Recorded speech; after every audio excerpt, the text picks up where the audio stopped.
Hey, James Franco is here, so I'm going to take a little break. Then we're going to talk to him about his career. Dude's done some good movies.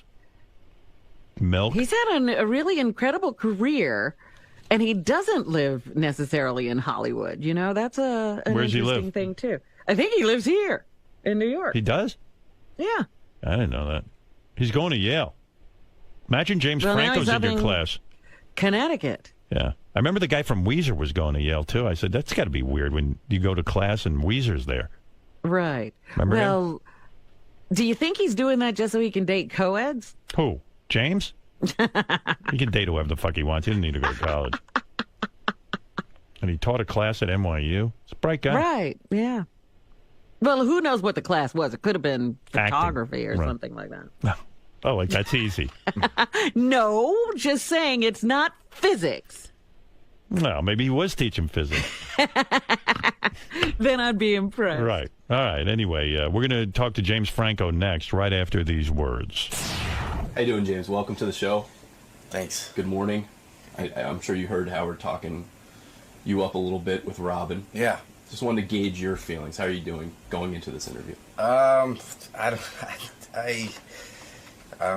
I don't know. I'm a little nervous, but I'll make the best of it. Cool. All right, man. We'll see you in the studio. All right. He was on the show before, right? Am I right? We don't think so. I never remember I remember him sitting on a couch. Zero recollection. At Jason- K-Rock? What's that? At K-Rock? I don't think so. I'm almost Did you positive. guys look it up? We did. I've looked at. I haven't Wow. seen. All right. James Franco is here. He's got a new movie out, Spring Breakers. I could have sworn Sounds like a comedy. I think they were on. I think they were plugging Pineapple Express together. Weren't you? Everyone's telling me you were never on before. I know you were. No, you're wrong, Howard. You've never been on before? No. So good to I meet you. didn't think so. I wouldn't forget that. I feel I know you. Maybe you've talked about me a lot. Maybe it's from your I know movies. Seth has been on. But, That's been on a lot. Yes, yes.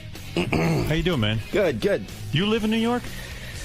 I sort of. I live all over, but I have a place here. You got a place here and a place in L.A.? Is that how we're working it? Yeah. I have a very small place here, so I'm not. It's not like an extravagant. Not like your permanent home. But you say L.A. like you're disappointed that you live in L.A. Well, I lived in L.A. for 10 years. I grew up in Northern California in Palo Alto. Then I went to L.A. to go to UCLA. I dropped out after a year. Wait a second. Back up for a second. Yeah. You grew up in Palo Alto, Yeah. California. Yeah, you know it? Yeah, I know it. And, I mean, I kind of know it. I don't know it. But You're here all the when time. you went to UCLA Yeah. to study acting, Yeah.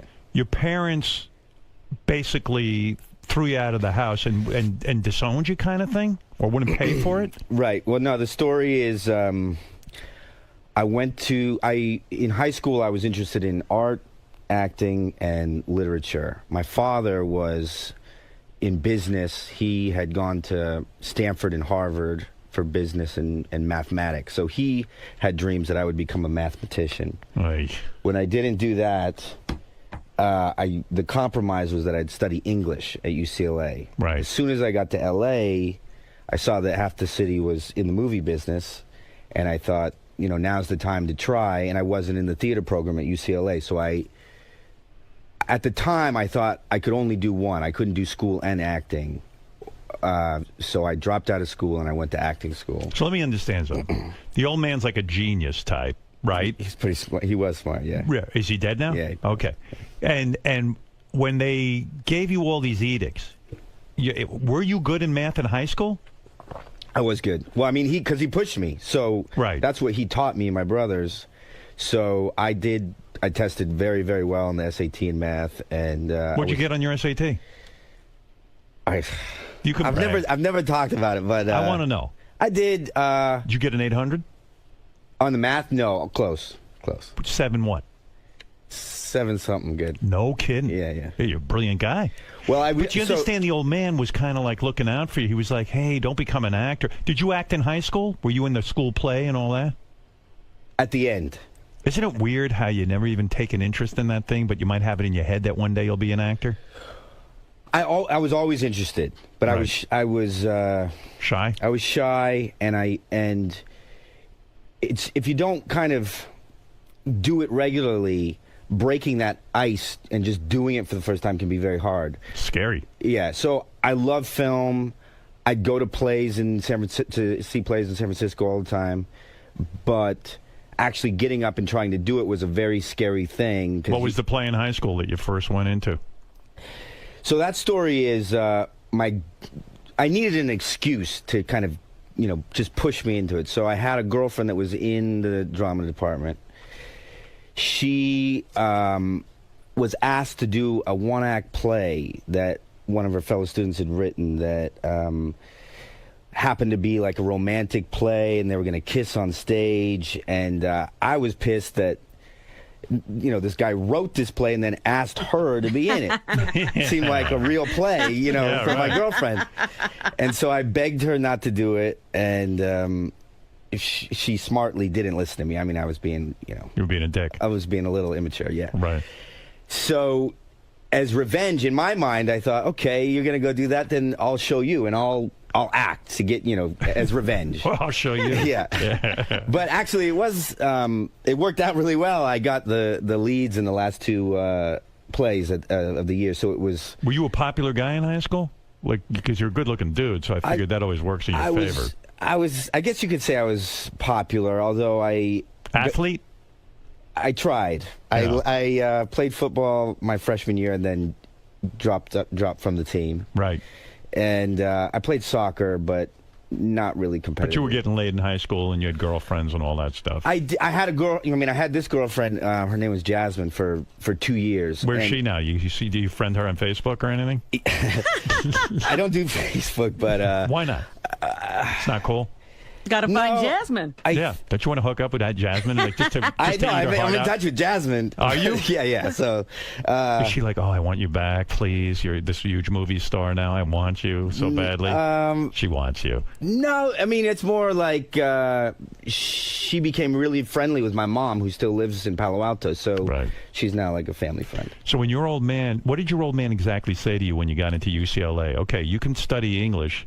Yeah. I want you to be a mathematician because there's tons of dough in that, which, you could have been an actuary and make a ton of fucking dough, right? An actuary. Of course. Sounds exciting. My dad said to me, you should be an actuary. And I went, do you see that I get an F in math?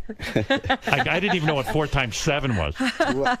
Well, it sort of blew up in his face a little bit because I had tested so well in high school. I tested out of having to take any of the required math classes at UCLA. Wow. So actually, after high school, I never took another math class. It probably was tempting in some aspect to go into math and make a ton of money, too, because it was a safe career for you. You're good at it, and there's tons of, they need people who are good at math. I guess I wasn't really thinking that way. I wasn't thinking, oh, I need a career to make money. I guess I always thought, I want to do what I love, and that was. Did you grow up wealthy? Well, we lived in Palo Alto. We weren't on like the but your old man top had to be scale of Palo Alto, but we were in one of the best cities in the country. Yeah. Well, your old man was so smart. And then you clearly got the brains too, because aren't you like a professor or something at NYU and all? Aren't you taking multiple classes? Yes, I went to... Which degree are we working on now? What are we working on now? Okay, so the way it worked out was I dropped out of UCLA. I went to acting school. Did the old man want to kill you when you dropped out of UCLA? That story, at the time it seemed like it. And they said they were supporting me when I was at UCLA. When I left, they said, we're not going to support you. So you went to work at McDonald's, right? Yes. How was that? It was very interesting, and I have a lot of stories from it, and I've actually, it's given me a lot of material to, write about, and, What were you, a cook or a cashier? I worked the drive-thru. So there's 2 stations for the drive-thru. The guy that takes the order and takes the money, and then the people that give you the food. Is that the prestige job? No, I think that's the lowest. They didn't want me at the front counter. Why not? Were you just a goofball? It was really my first job that I took seriously. In high school, I had a job at the golf course, and I drive the cart in the driving range. But I'd read books as I was driving the cart. Right. And I got fired for that. And then... Do you still have your uniform from McDonald's? I Is there wish. a uniform? It might be in storage. It might be in storage. I kept, everything I had. Did you have to wear the hat? Yeah, but we had... for some reason we had like purple hats. Yeah, Like, we that's- didn't have like the cool paper hats. Must be a California thing. Maybe. Yeah, maybe. It was their new look, I guess. Yeah. Yeah. It's amazing to think. Like, they should have you on a commercial for McDonald's. Like, hey, I worked here. I bet Yeah. you they could get a lot of actors who used to work there and do a whole campaign.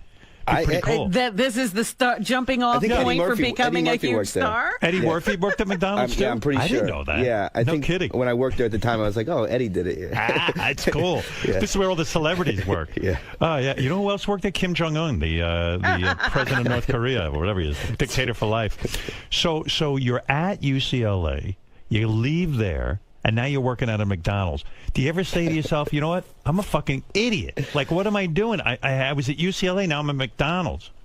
Yeah, I think there was a moment where I remember a phone call with my dad, and basically he said that, like, look at what you're doing.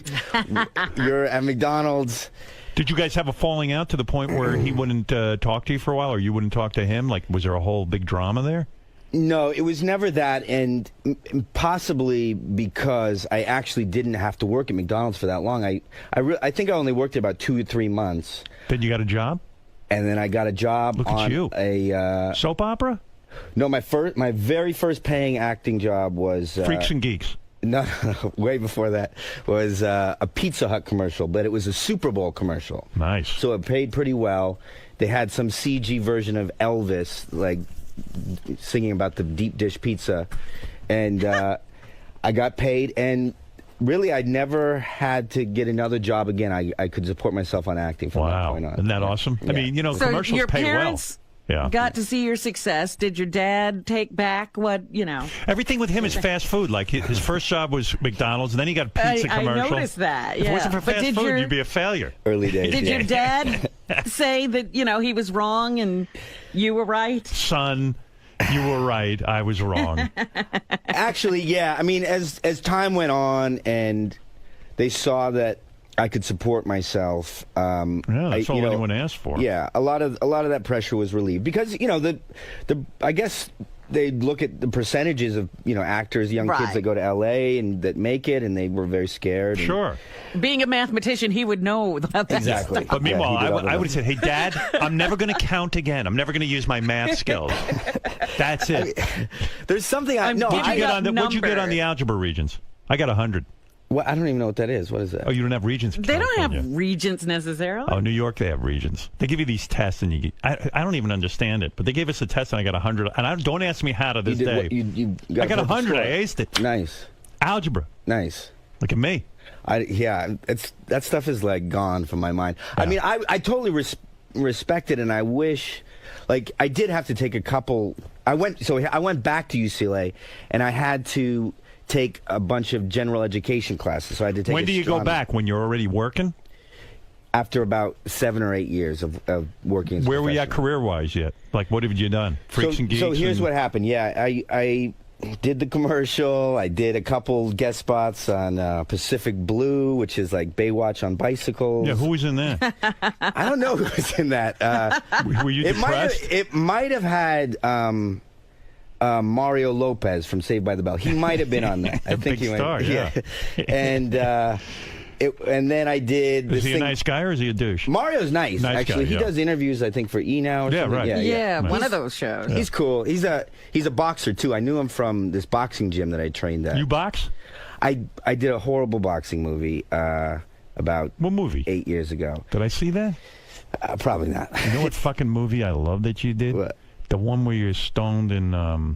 I keep forgetting the name of it. Your Highness. Your Highness. You like that movie? I love it, and so does Jimmy Kimmel. He's the only other guy I ever found. I You love are the that. two. I love that fucking movie. It's the funniest movie. It's these guys. They're high, but it's medieval times. Well, that's basically how the idea for the movie came. It's hysterical. David Gordon Green and Danny McBride went to college together. They went to film school together. Right. And they used to play a game where they'd sit around and you just come up with titles for movies. And so it was Your Highness. And they're like, oh yeah, a knight that is high and fights dragons. And it's funny as hell. And it got trashed in the reviews. Yeah. People didn't get it. I giggled the whole time. I think it was a tricky. There were a lot of tricky things about it. Somehow spoofing a fantasy film. It's hysterical. It's tricky. Like It's they did tricky it well with because- Monty Python, but since then, Because people who love fantasy films need real fantasy, Maybe. and you guys are goofing on it. But I don't know. Because I think those movies are so funny. Yeah. When you're in a movie like that, did Yeah. you when you went to see it, like after it's all done, did you say, "Oh shit, this is a real turkey," or did you think it was good? I thought it was okay. Yeah. Were you nervous, career-wise? That came. No, I mean, not really. I mean, that came at a weird moment because. Hadn't you done Milk just and gotten like the Academy Award or something? No, the writer and Sean Penn got the Oscars. You didn't get an Oscar for that? No. You weren't nominated? No, I was nominated for bullshit. 127 hours. So thank you. Right, Thank you. yeah. Did you win for 127 hours? No. Who won that year? King's Speech, Colin Firth. He's pretty good. Yeah, he was good. Yeah. You did a good job at 127 hours, though, Thank man. you, Right? thank you, Don't you thank think? Thank you. Well, I mean, they That were. fucking lunatic who was climbing That those was a rocks. crazy, movie. Would you ever be like that in real life and climb a rock? I wouldn't. No, I don't do anything. I don't do much athletic stuff. Yeah, me either. Yeah, I That's mean, why I've got a tuchus filled with cellulite. but Well, don't you worry. You You do, don't like, sit yoga and around stuff, worrying right? Or about your something? looks. what's that? You don't sit around worrying about your looks and saying, "Oh, I have I to would. go to the gym and I mean, You work out? I Beef up? I have my own little routine. I do about like 15 minutes a day. I do the minimum because I don't want to go Brando, but yeah, but you Right. got to stay in shape, dude. You're a leading man. all right. So Yeah. I do pay a little attention. I have my little sit-up routine and that kind of thing. Oh, yeah? What do you do, like intense workout? What do you bench? It's not that 15 minutes, he No, said. 15 minutes. I Did you just bench more than you 95? can That's what hardly warm up. I In haven't that done a time. bench press since high school. I don't bench know. 95. If I can do that 10 times. Thanks. you should You and see me me. would be good gym partners. In the gym, I act like I have a bad back. So I need a girls, spot. you know, when girls are looking at me, my trainer spots me at 95 pounds, and I go, by the way, I hurt my back. I say it really loud. But I can do some pull-ups and stuff. Yeah. Yeah, I'm pretty good on that. Oh, you look thin. I mean, it looks like you could do a lot of I'm pull-ups. fat thin. Like I take my clothes off, and Skinny. there's a belly and tits. My brother, has a word. It's word for that. It's called skinny fat. You're skinny fat. That's me. You- Yeah, it's such a mess. But man, I'm losing it all. That's all. I hit the wall like at puberty. So wait, get back to your life. Okay. So you're working at McDonald's. You get the fucking career going with the pizza Yeah. commercial. Yeah. Then what's the big break? Freaks and Geeks? Yes, exactly. I did another guest spot on The Profiler. Was a show with Robert Davi. Do you know who that is? Robert No. Davi. He played Great character actor. I Yeah. heard of Oh, he's Abu in the Dhabi. Goonies. You know the Goonies? Yeah. He's one Yes. of the villains in the Goonies. Oh, okay. And he's actually like, I think he sings opera or something. He's won some Grammys or something, but he's got a kind of severe face. He plays villains a lot. He's got a skin condition. Okay. That's a severe face. That's the nice way of saying. Thanks for saying it. Yeah, I like So, that though. I know a lot of dudes with severe faces. But I want to give him credit because I was doing The Profiler, and and it was pilot season, and he worked on the sides for Freaks and Geeks with me for Right. the audition. Ah. And I went in, and I met Judd Apatow and Paul Feig, the guys that created that. Those are the right guys to meet. Yeah, but they were, Paul had really done nothing at that point. He was an actor. He did like Sabrina the Teenage Witch and stuff like that. So he wasn't anywhere at that Isn't point. that so much of Hollywood though? Like you got to kind of schmooze and know people and like get to know like the good writers and all that stuff. I mean, it's a pain in the ass career, isn't it? Well, Like you don't have to audition anymore, right?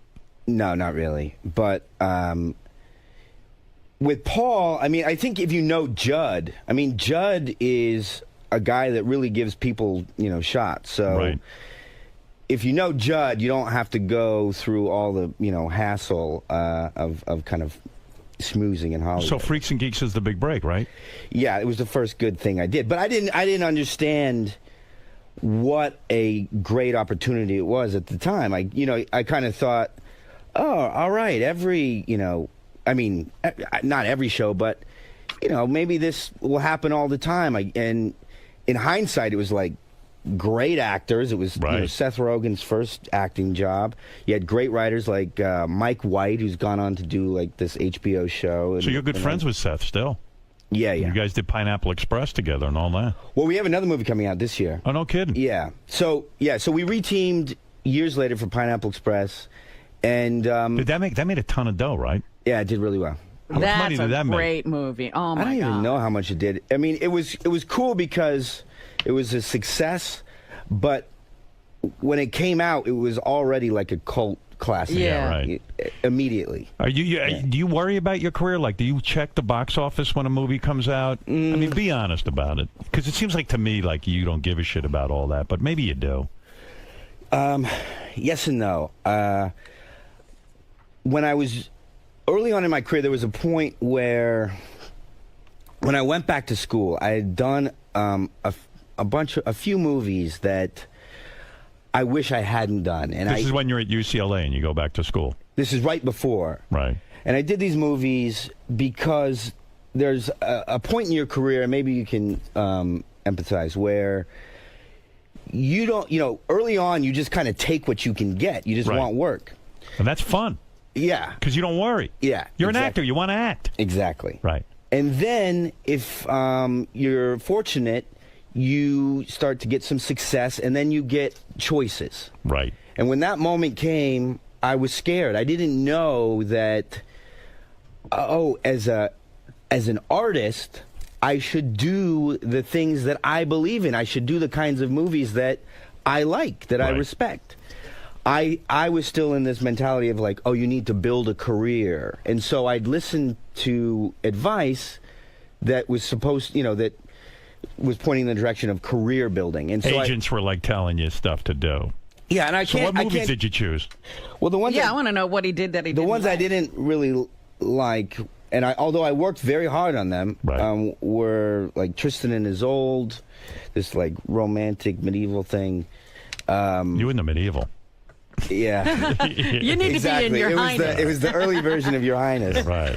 without the comedy. And then Annapolis was the boxing one, and right, then I right, did right. this other one called Flyboys, which, I mean, they all had elements that you could think, okay, yeah, it could be good, and then So when you read the didn't work scripts, out. you weren't even that turned on by them, but guys say, hey, listen, work with this director, work with these guys, this will make money, and you start to make all your decisions like that. It's like a committee.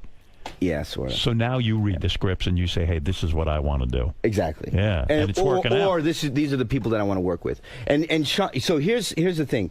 Sean Penn gave me advice early on. I met him long before Milk, and we had a dinner one time, and How's that'll come about?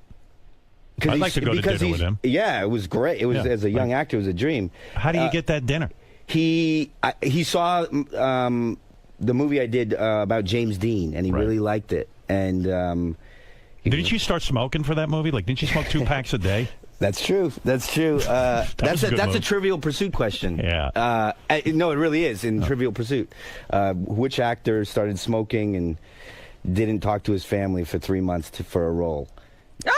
James Franco. You're one of those Now, actors. why couldn't you talk to your family? So wait a second. Well, because I was a was in young character. extreme actor, and Yeah, but aren't you in character on all your... Where was it? On this new movie you just did, this one called Spring Breakers, which, by the way, is fucking hardcore, and we'll get Yeah. to that in a minute. Okay, good. But Spring Breakers, didn't you stay in character on set the whole time, like Daniel Day-Lewis? Yeah, what is he, Lincoln? What Yeah, are you you're like doing? one of No. those maniacs, right? No. All the Who actresses... is your character in Spring Breakers? All right, let's talk about Spring Breakers. All right, go ahead. So I play a character named Alien. Right. And It's you're a bad great dude. character. It's maybe my favorite character that I've ever played. You're a bad guy in this. I'm bad, but as he says, he's a gangster with a heart of gold, Right. and he is in a way.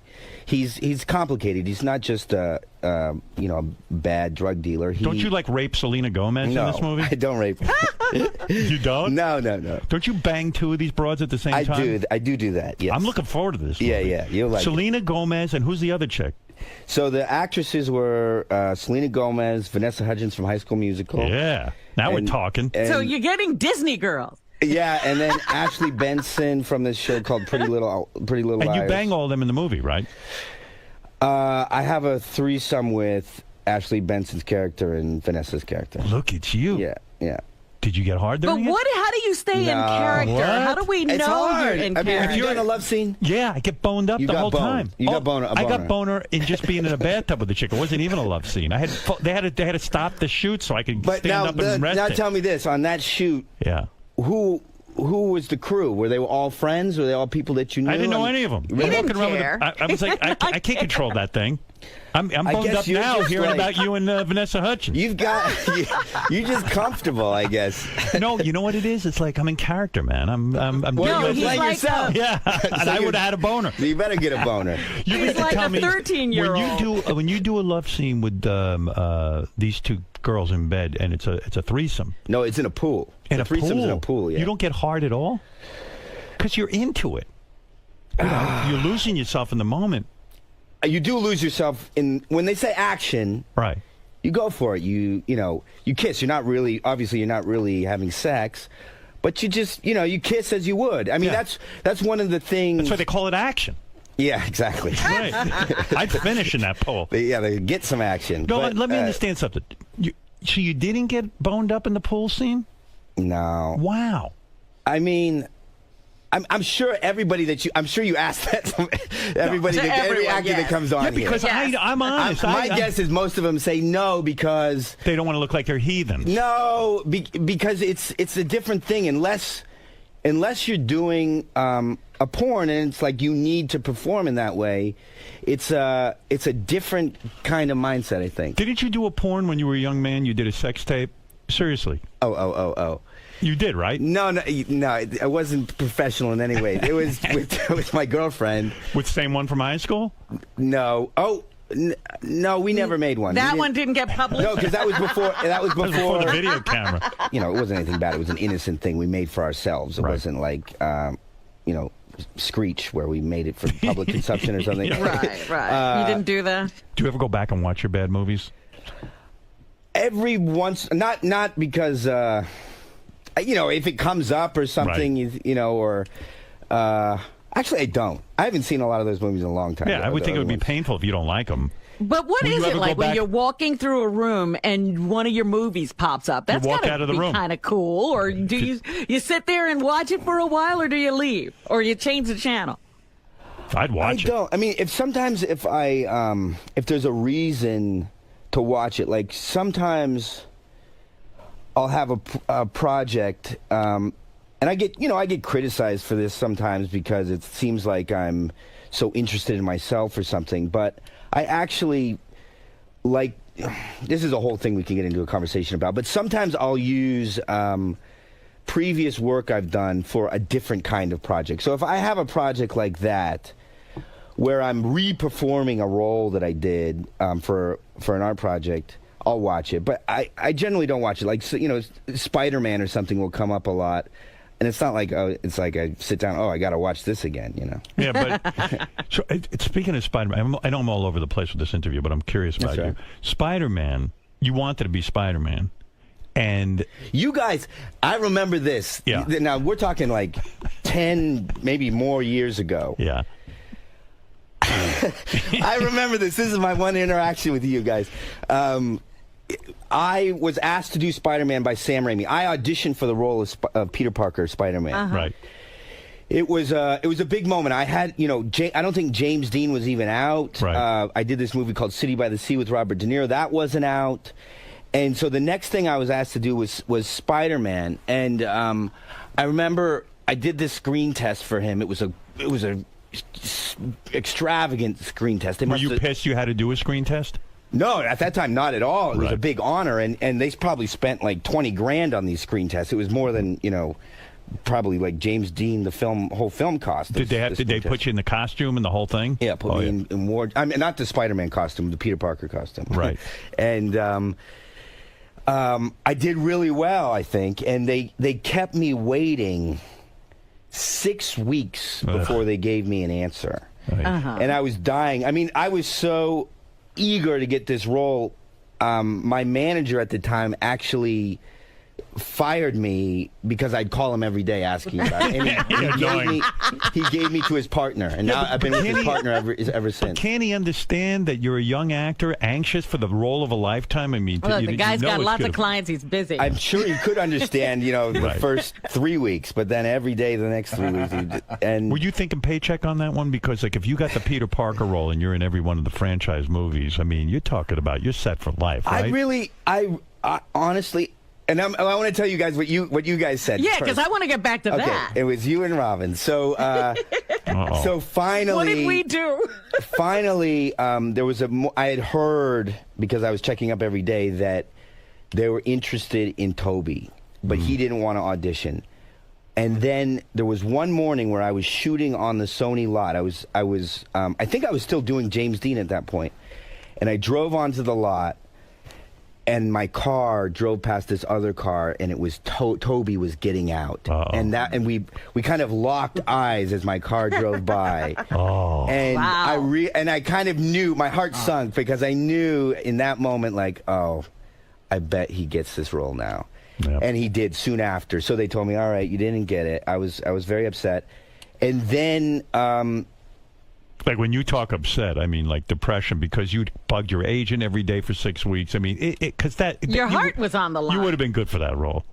Yeah, I mean, I here's, and now you, again, you probably won't believe me, but I honestly think Tobey was the best guy for that role. He had both sides. He could play the nerd very well, but he could also play the You know what I'm thinking with you? The guy that comes out. Maybe you were too good looking, because Tobey actually isn't that, like, he's like, yeah, he could be Peter Parker because you'd believe he was a geek. Like, no one would believe you were a geek because you're good looking. I mean, Tobey models for Prada and stuff. Now he does. Now that he's Tobey Maguire. But he might have been a douche in high school, right? He played the nerd really well. Right. I'll say that, yeah. I know Tobey. Tobey's done the show by the time. Yeah. Okay, good. Yeah, he's a good guy. So anyway, get back to this. Okay, so then Sam Raimi, the director, came back to me and said, hey, I really like you. I know I didn't cast you in that role. I want to work with you. Will you play the best friend role? And at that time, because I thought I was, I was a very serious young actor, I actually said, well, Sam, I have to think about it because asshole.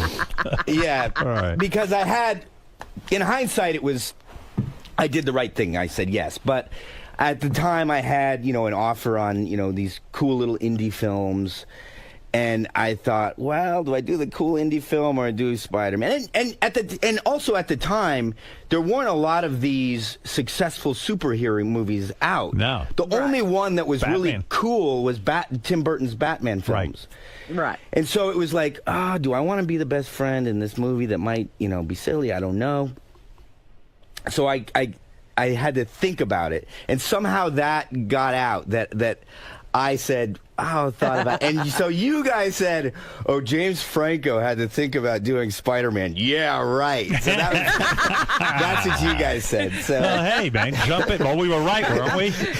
But I did think about it. I was an idiot for having to consider it, but I did think about it. No, I get it, because you were disappointed that you didn't get the Spider-Man role, and you're like, now I'm second best and all this kind of crap. Meanwhile, who knows ultimately, like, you think Spider-Man help Tobey's career in the long run? Because sometimes you do get stereotyped. You get stuck, yeah.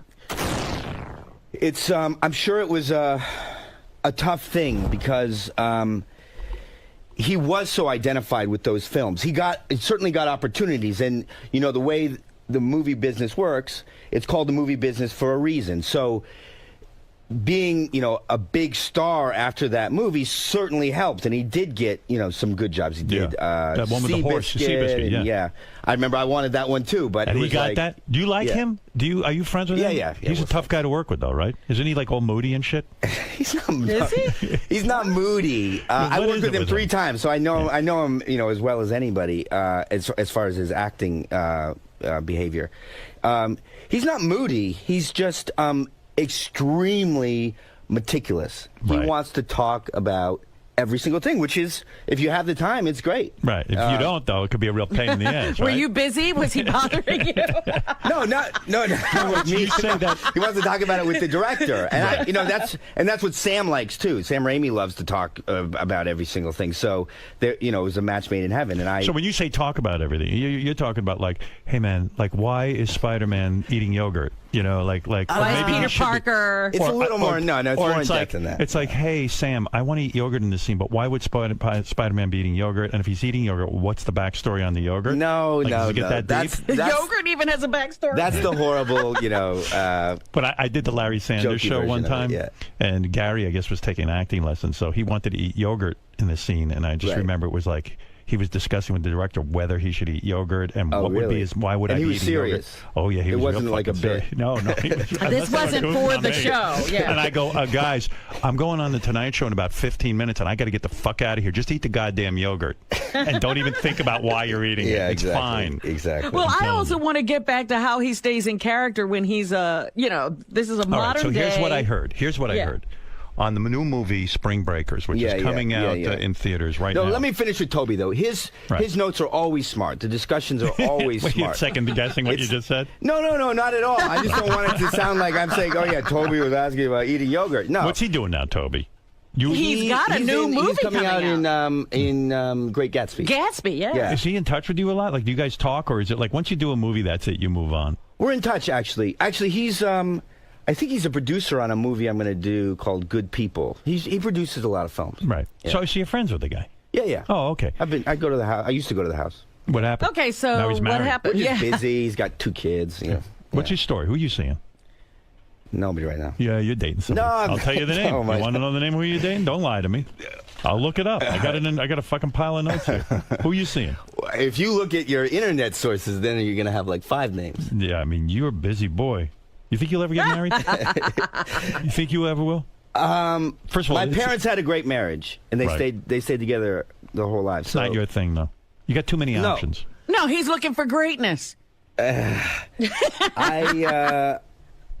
appreciate being with one person. I've had a few very long relationships, and Rumor is you're dating your co-star Ashley Benson. Let's be upfront about From it. this all right, movie? so now that's what we're getting Oh into. wow, look at her. Oh yeah, I could teach her a lesson or two. You young guys don't know what you're She doing. needs you a bet. lesson, right? She needs a lesson. She needs to learn. Is that your type? Is that your type? What's your Sure, type? she's my type. Yeah, what's my You type? got a lot of types. I'm a vagina man. Anybody got one of those? They're my type. Are you crazy? Yeah, she's cute. Is she your girl or what? No. You claiming her for your? No. No history there. No, you didn't fall in love on set. That happens a lot, though, right? You fall in love on set. So here's the thing on set. Go ahead. I had these 3 beautiful young actresses, Yeah. and then plus the director's wife played the 4th girl. So Right. she was off limits. Right. Selena Gomez was dating Justin Bieber. Justin Bieber. I think they've broken up, but they were dating when we did the movie. Is she too young for you? How old are you now? I'm 34, so yeah. So if you she's date an pretty young. 18-year-old, you'll fuck it. I mean, you'll date an 18-year-old, right? Well, he didn't want to get beat up by Justin Bieber. That would be, not a thing. Yeah, yeah. Would you date an 18-year-old seriously? A very mature age. Yeah, very much like a Selena Gomez. Very mature girl. Yeah, I don't. Yeah. You would.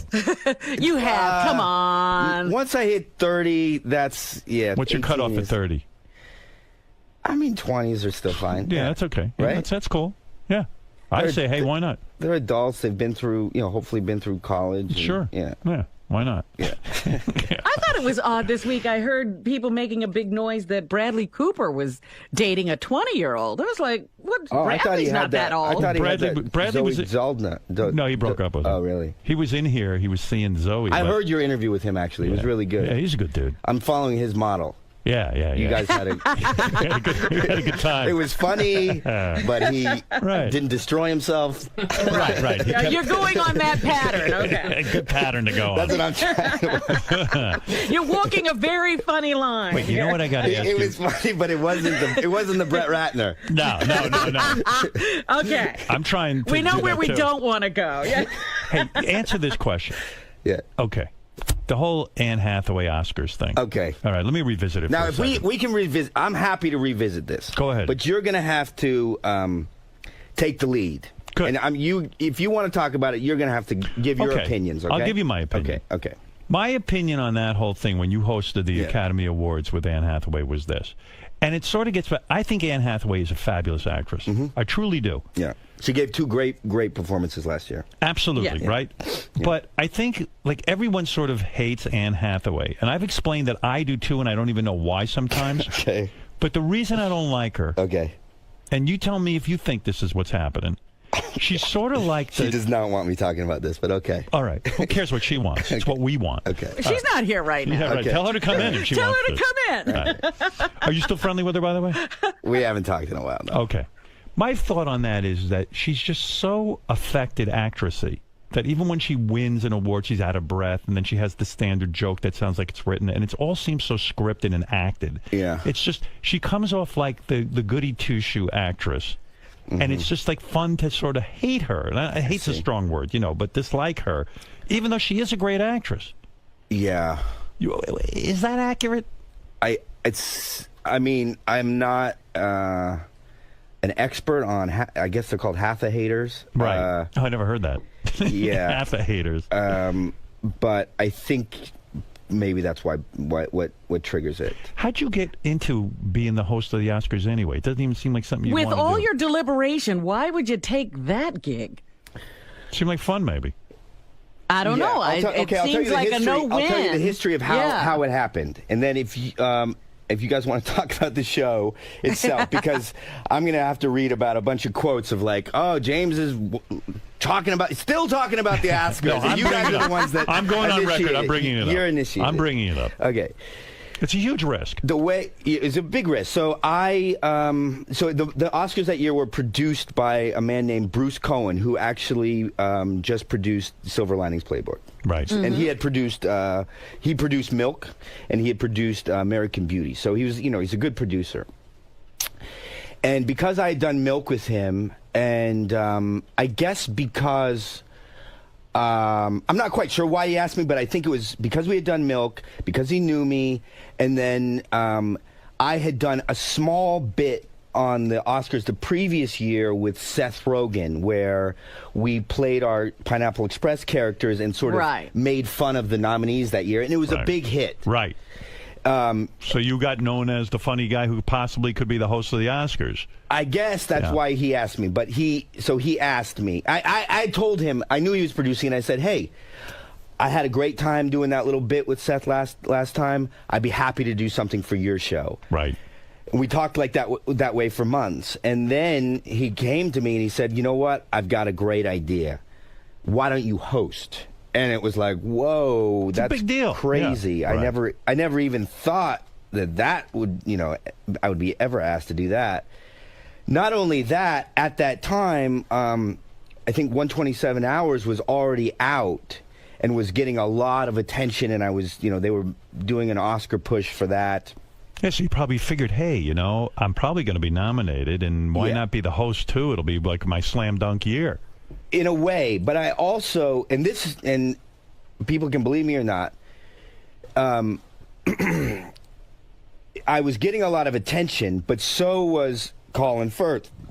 And people were already saying, Colin Firth is going to win. Right. If there's any sure bet this year, it's Colin Firth is going to win the Oscars. And even the night of, the day of the Oscars, I heard interviews like, it is like I can't remember. I don't follow football, but whoever was in the Super Bowl that year, it's as if that team was going to play a high school football team. It's that sure. Yeah.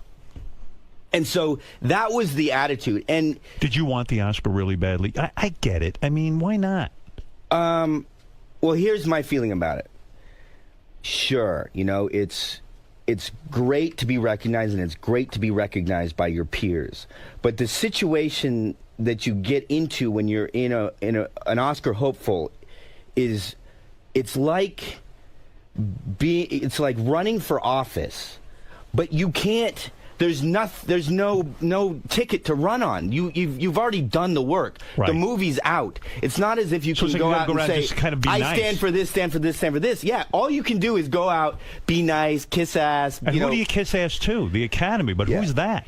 You just got to go around and just be likable, You right? gotta find them. There's a round of screenings and parties that you go and mingle at, Did which you aren't hate bad. that? I mean, it's Right. fine, but you just feel a little It's embarrassing. phony. Yeah. And especially when it's being- perceived that you're kind of running for it. So that's why Right. you So get you this thought- reaction yeah. from people that are hopefuls, like, oh, I don't like this. I feel uncomfortable, because you do feel uncomfortable in that sense. Everybody from I'd embrace Clooney it. to Joaquin Phoenix have had, similar responses. They say it in different ways, and it's because of that awkward situation you're put into. Yeah. So is that why you take the hosting gig?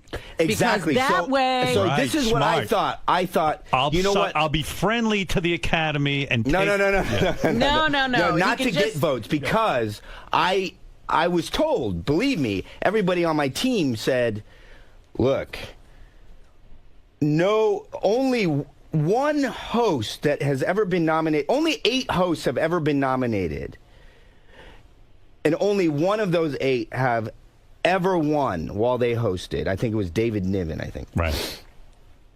So, whatever that means, it looks like the percentages are bad for the host. So if you host, you're cutting down on your chances even more. And I honestly thought to myself, you know what? It's going to drive me crazy, having to look online like, okay, what are my chances? How do I stand against Colin Firth? Right. If I host, in a way, I'll be saying to myself, James, it's not your year. I'm taking myself out of the running. I just don't worry about it anymore. Right. I'd be such an asshole. I'd show up to every voter's house with gift baskets. You would? Yeah, sure. Why not? I mean, but you can I'd get be away with that. embarrassed. Yeah. No. I'm kidding. Yeah. You're absolutely 100% right. Yeah. I get what you're saying. Yeah. Hey, you know what? I'll take myself out of it in a sense, and I'll be the host. Yeah. And then, because no one ever wins who's the host, it takes all the pressure off me. I don't have to worry about it, yeah. It's clear I'm not campaigning. So that was part of it. The other part was I'm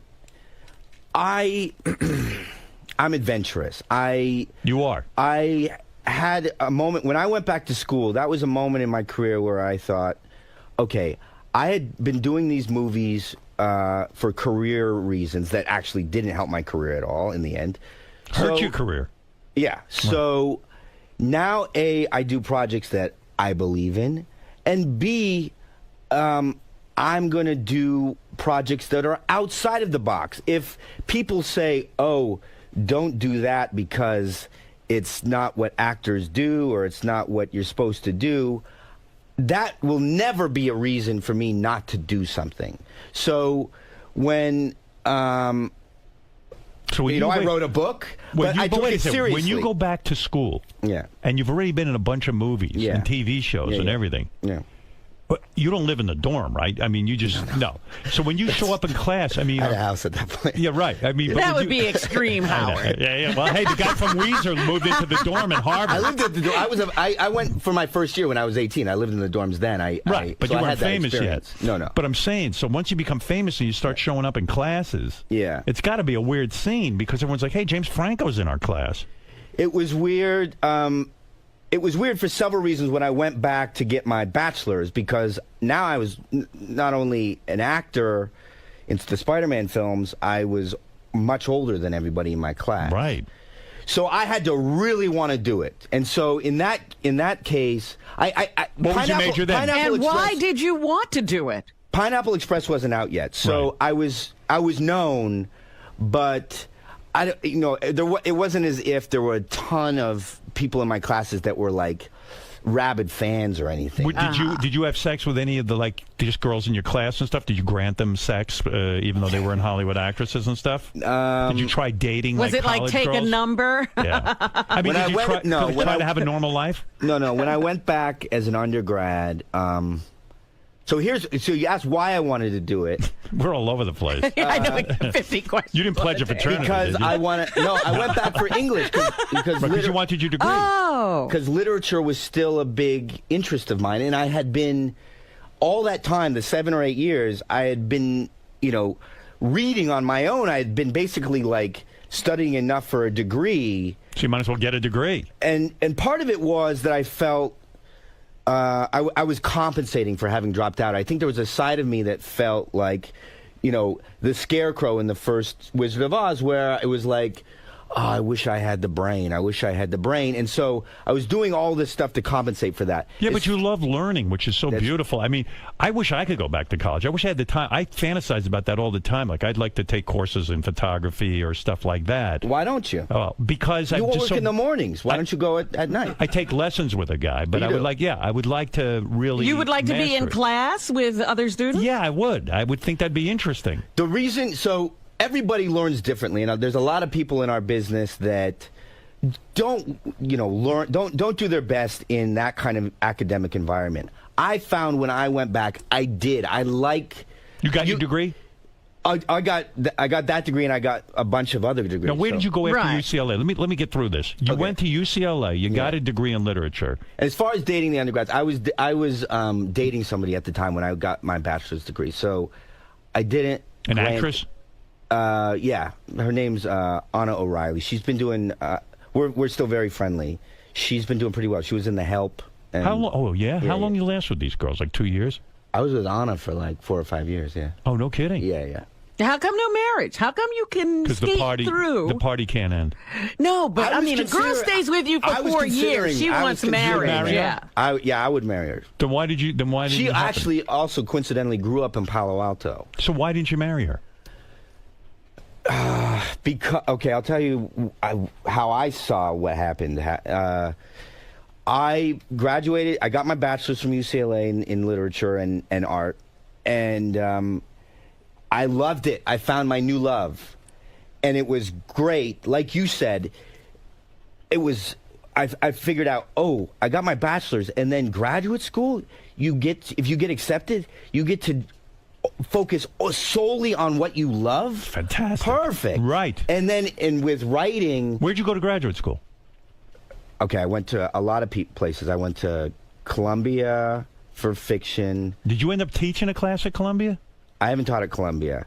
I went to NYU for film. You taught NYU. And I still teach at NYU. No kidding. Yeah. I'd go to your class. Why not? What's Yeah. Professor Franco teach? Yeah. I teach physics, Robin. What do you think about that? Do you grade papers? You grade papers? How's that work? No. It's film. It's in the film department. So what do? You're like a visiting professor. You teach a class every once in a blue moon, right? No. You have a regular I'm class. full time. You have a grade For 2 book years and now- everything? For Wait a 2 second. years now, I've been teaching regular classes. So how do you have time to once make a movies? week? Once a week? Yeah. How do you have time to make movies then? It varies. So the first semester, I was actually in Detroit doing Oz. I was there for 6 months. So because it's a filmmaking class, and it's a production class, so we don't just talk about movies. We make the movies. My class, we got prepared. We did all the pre-production, and then they all came out to Detroit, and we made the movies in Detroit. Oh, they must love you. Yeah, that What was a great It was a professor. great Why do you class. teach? You just like enjoy being around students For and several stuff? reasons. For several reasons. I loved the academic environment. I fell in love with it. Right. I'd been to a lot of schools. So after UCLA, I went to, You went to Yale, didn't it's you? going to sound obnoxious, but I went to Columbia, Brooklyn College for fiction. I went to NYU for film. I went to this other program called Warren Wilson College, which is a low residency writing program. Where the hell are you finding the time for all this? Well, there's I a lot made of the breaks time. between So I made the time. movies. During those, that was like 2 or 3 years where I did fewer movies. The main movie I did at that time was 127 Hours. But other than that, I didn't really do a huge And movie. does your agent get pissed off at you that you're doing all this other stuff? Do they understand? They weren't mad. How much money do you get for signing up classes? Well, yeah, I had to sell my house at the time, and I had to Oh, you're sell a lot of kidding. stuff to support myself and not work. Because you love the academic world, and if you could, you'd immerse yourself in it, but you still have to act. And I was taking, it wasn't, I wanted to take those other pursuits seriously. At one point, I was not an actor. I went to acting school, learned how to act, and then got jobs, and people perceived me as an actor. I felt like, well, why not do that with my other interests? Why Master am I only them. an actor? Yeah, Right. why not take those as seriously? And so and by going to these places, sadly but fortunately for me and all the other students, writers usually have to support themselves with an additional job. So you Right. get all the best writers as your teachers. Do the other students resent you in a sense that like they're like, hey man, you already have a career and stuff, like this is just obnoxious? Well, there are yes and no. There are, if you want to get into the details of the different programs, there were, I think, different attitudes. I felt different in the different places. So in the writing programs where you essentially work on your own, you go and write your own thing, and then you bring in the work to the workshop, and it's critiqued by the group. It's designed to be constructive criticism, but it's always one versus the group. Right. In a filmmaking program, it's a collaborative medium. So in the filmmaking program, you all go out, you work on each other's films. It's like brothers in arms. Exactly. But when And you so I write made many more friends at the filmmaking program than I did at any of my other programs. Did you find that when you would go take a film writing class and then you'd go up and present, that the other students want to knock your work because they feel like, hey, this is our chance to belittle James Franco and fuck with him? Yeah, not in the. I mean, the film program was just everything. So we shouldn't isolate it just to film writing. And the writing programs I was in were fiction. So let's be clear about what I was taking. But there were moments, even in film school, which is the one I liked the most, where I rubbed people the wrong way. I did I'll tell this story. So in the second year in film school, you make one film, a 10-minute film, and then at the end of the year you have a marathon where where the class shows all the films together and they invite friends and family. Right. So I made a film called The Clerk's Tale. It was based on a poem. I thought it was really well done. It got into Cannes. Wow. And then there was one teacher who didn't like me. She was weird. She was so nice to me in class, but whenever I had to present my films to the faculty for evaluations, she became a different person. And like, I just knew after a while, oh, okay, so-and-so is gonna rip it apart. And so she ripped this one apart for reasons that everybody else praised it. So it was just like, you know, her comments are useless. They're just like based, I don't know what they're based on. Because everybody. She wanted to have sex with you. Yeah, she probably did. Maybe. She actually did brag about having sex with people in class. Not in her classes, but when we were in class, she bragged about Really? people Sex that life. she slept with. Yeah. So go ahead. So she. And so that pissed me off. Because then the next day after her comments, that film got into Cannes. And then when they were scheduling the marathon, I said to them, look, please just don't schedule it at this time because I have another film, a documentary I made about Saturday Night Live that's playing at the Tribeca Film Festival.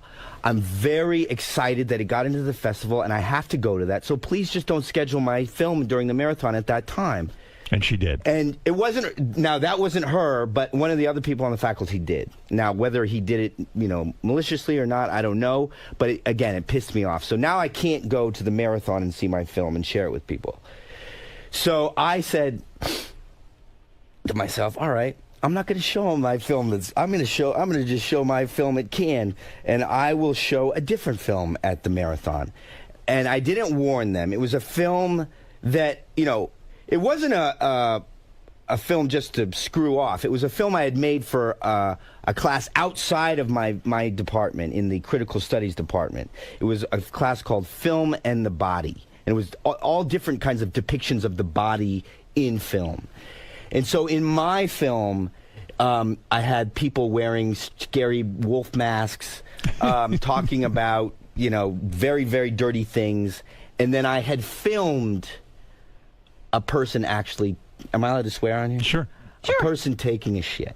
Wow. And I have that because it was inspired by, I wasn't just being a jackass. It was inspired by this Viennese accent. Yeah, maybe in part, but maybe by his source was a man named Kurt Kren, who was part of the Viennese actionism guys. Right. And he has this film that's called like September 30th, but the other title is like Pissing, Shitting, Eating, Drinking. And that's basically what the film is.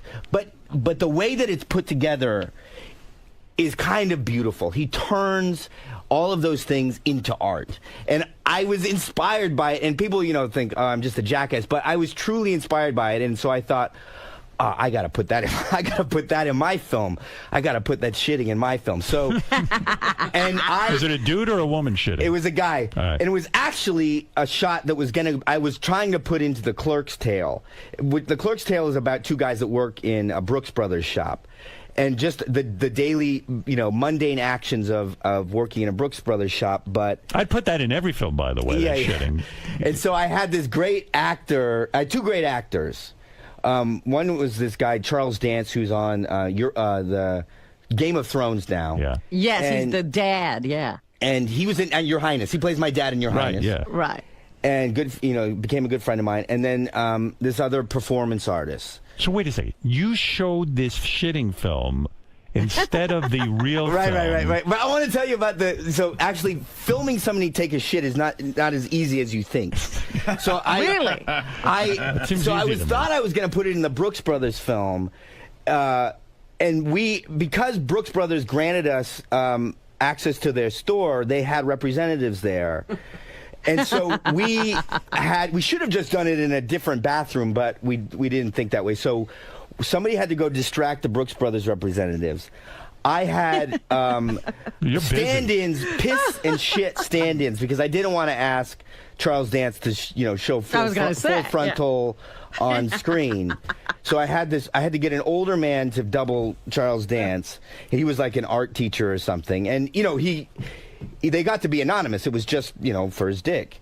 So he was well prepared. He came in, and he seemed to enjoy it. He was like this weird guy that was sort of giggling, and he's like, yeah, I drank a lot of beers. I'm ready to go. So this older guy came in. My DP, it was just me, my DP, and the camera operator. He was ready to go. He pissed for, full minute. Got that. Then we had the shit double. And Was had he to double ready to a go? younger man. He said he was ready. He's like, all right, James, I'm ready to go. I had a big hamburger earlier today. I'm ready to go. So we get the camera kind of underneath. He's up off of the seat so we can see everything. We're ready to go. And he's pushing, and he can't shit. Yeah, it's not easy to shit And on command. we're running out of time. The Brooks Brothers guys are being distracted. We're down to the minute, and it's a short film for school. kind of movie is Every this? minute costs money. Right. And I got desperate. I said, "Oh fuck! All right, I'll do it." So I got on. I couldn't do it because I wasn't prepared. Right. So then he's like, "All right, I guess we don't get our shit shot." He called me the next day. He's like, James, I feel really bad that I couldn't do that for you. I'm prepared today. Please, wherever you're shooting, I'll come down and do it. So we were in a different location. It was a different background, and the wall didn't match what we had shot before. At least the wall in the stall. But the wall near the sink kind of matched. So he came in. We had to guard the door so nobody came into the bathroom. It was like more of a public bathroom, and it wasn't near the stall, so we had to like work up a little box underneath him. Gee. Oh, this for So shit. Yeah. So Did he you stood over the CGI box. this? It was such an uncomfortable situation. My friend got the behind the scenes that if you had it now, it would be so amazing. I wish I could show people, and he stupidly erased it. But I'm like holding this guy's hand, like joking with him, like, hey man. That young shitter, by the way, is now known as Jonah Hill, isn't he? No. It's not Jonah. Jonah was too big at that time. I see. Yeah. He's an artist now that I still know. But get back his to name's something. Nick. Wait, Did so the guy he shit or- shit. Yeah. And I'm like, come on, baby, you can shit, and I'll do whatever you want. He shit the most innocuous, like, little rabbit shit. It was like a pellet. But we were like so happy he actually got something out. We're like, all right, baby, you did it. I tried to put it in the Clerk's Tale film. It didn't work. So I put it in this other film on And that you showed at the film Body. festival. So that's what I showed at the festival. No, at the But at no the wonder your marathon. teacher was angry with that. You were, but your teacher was angry with you. You're angry with the teacher. Yeah. Do you see what's going on? I think it's all because you're James Franco and you're in college. Yeah, it was part of it. But also keep in mind, it is an MFA program. We're not, going to school to make kids films. So Right. if you're going to invite your family to a marathon, Oh, you have a God, right. variety of things. Like I know people that Are you crazy? you're in film school, people have sex on camera or whatever. That's You true. know what I mean? So, so warn your family. Right. But So but I didn't So warn there was anybody no else. warning, no warning. Yeah, and not only that, I wasn't there, so I'm just hearing it, from secondhand.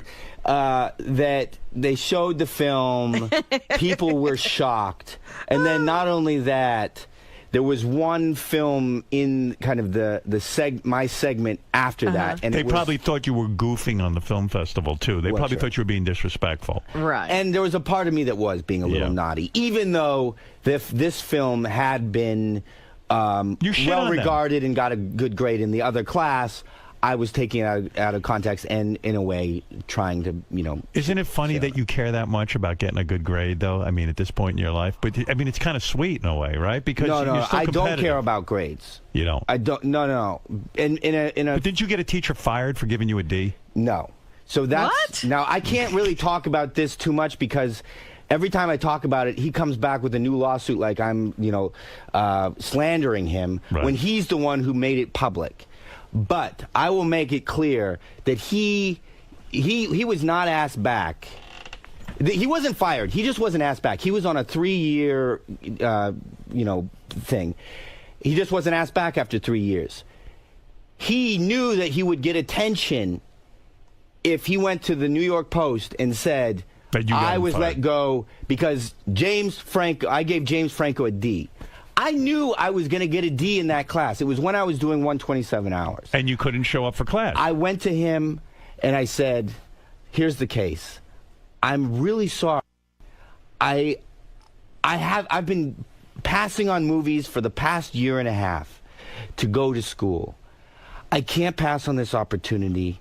I'm still doing all my work for film school. I'm going to turn in my thesis, but I cannot physically be in class. Right. So whatever grade you want to give me, I'm okay with. He said, I'm gonna give you a D. I said, okay, that's fine. A deal. Right. That was before the semester even started. Right. Then I did 127 hours. Somebody asked me on a video, it was just asking me, what's it feel like to be nominated for an Oscar or something? There's anything funny about it? As a total joke, I said, I've got something ironic. I am nominated for an Oscar, but I got a D in acting class. Right. Not criticizing the guy or anything. I Right. obviously was not It's upset funny. over the D. Right. So it was a little joke. I think the teacher even put that little interview on his Facebook page. Like he thought it was funny. Right. Then he wasn't asked back. And So then he he brought blamed that you. back up as if any professor would ever lose his job for giving a student a grade. It's true. They're protected against that kind of thing. As if anybody in my department even knew I got that grade. They don't care what grade I got. Right. And if you're not asked back or fired as he claims he was, that has to go through a series of committees. So you think the dean of NYU said, oh, he gave James Franco a D. Get that guy out of here. Yeah, it does seem like you'd have a little too much power in that situation. It's ridiculous. Not only would that never happen, I didn't care. Nobody else at the All right, school wait a cared. second. Listen, we're running out of time, and I got to Yeah. get back to two Okay. subjects. Okay. Number one, your new movie. Yeah. And number two, I still want to get the Anne Hathaway thing figured out. Okay, fine. All right, so we got to get to everything. Okay. All right, now get back to Spring Breakers for 1 second. Let me understand this. This ain't no fucking a party. This movie. This is a dark film, right? I mean, It's dark, but Sounds good. it's so smart. You're a be bad warned, dude. Be warned that it's not You're just a warning fun people romp. now? You know what? yeah, right. So No, but go see it. I think it's. You I play think a it's bad guy? one of the most innovative films that's Yeah. out. I think because I teach at film schools. I not only teach at NYU. I teach at UCLA, USC, and Cal Arts. look at you. So I know what the film students are like now. They are all going to be influenced by this movie. It was before this. It was Tree of Life. This is going to be the new movie that influences all the film. I might have to audit some of your classes, man. You can come. Yeah, I'm no, into you know it. what you should do? What? You're friends with Jimmy Kimmel. Yeah. I get cool people. They need the right attitude. Yeah. I think you probably have it. They come in and work on the films. So Jimmy did it, Kristen Wiig, Oh, Natalie you're asking the Portman. wrong person. I ain't No. working on any film. Why? What do you mean? You're I'm going to shy? be a grip? No, you act in it. Crazy. Oh, act? Yeah. I'm too big. And a student film. Oh, come on. You've seen Private Parts. Jimmy I got did it. robbed. Natalie Portman did it. Natalie Portman, who's she? Oh, come on. Oscar winner. Mason, can I shit in the movie? Yes. Yes? All right, well, I'll do it then. Okay. All right, so what I'm Deal. saying is, get back to it. Did you bang your co-stars in the movie? No. So, That's it? That's what you wanted to get back to? of Yeah. course he was. That's what then- this whole interview was leading up to. I mean, you know what it is? You got so many good stories. It's very involved. I mean, I'm torn between Anne Hathaway, the He Academy already Award- said he didn't bang anybody. So Selena was with Bieber. Ashley was with Bieber's style guide or whatever. Right. And Vanessa was with somebody else. Now, why did Vanessa say that she was scared of you on set? Because she said you sat in the corner and read books the entire time, and you were in character. That's scary. You were in character. So tell me this: how is that in character? If I'm reading books, that character hasn't read a book in his life.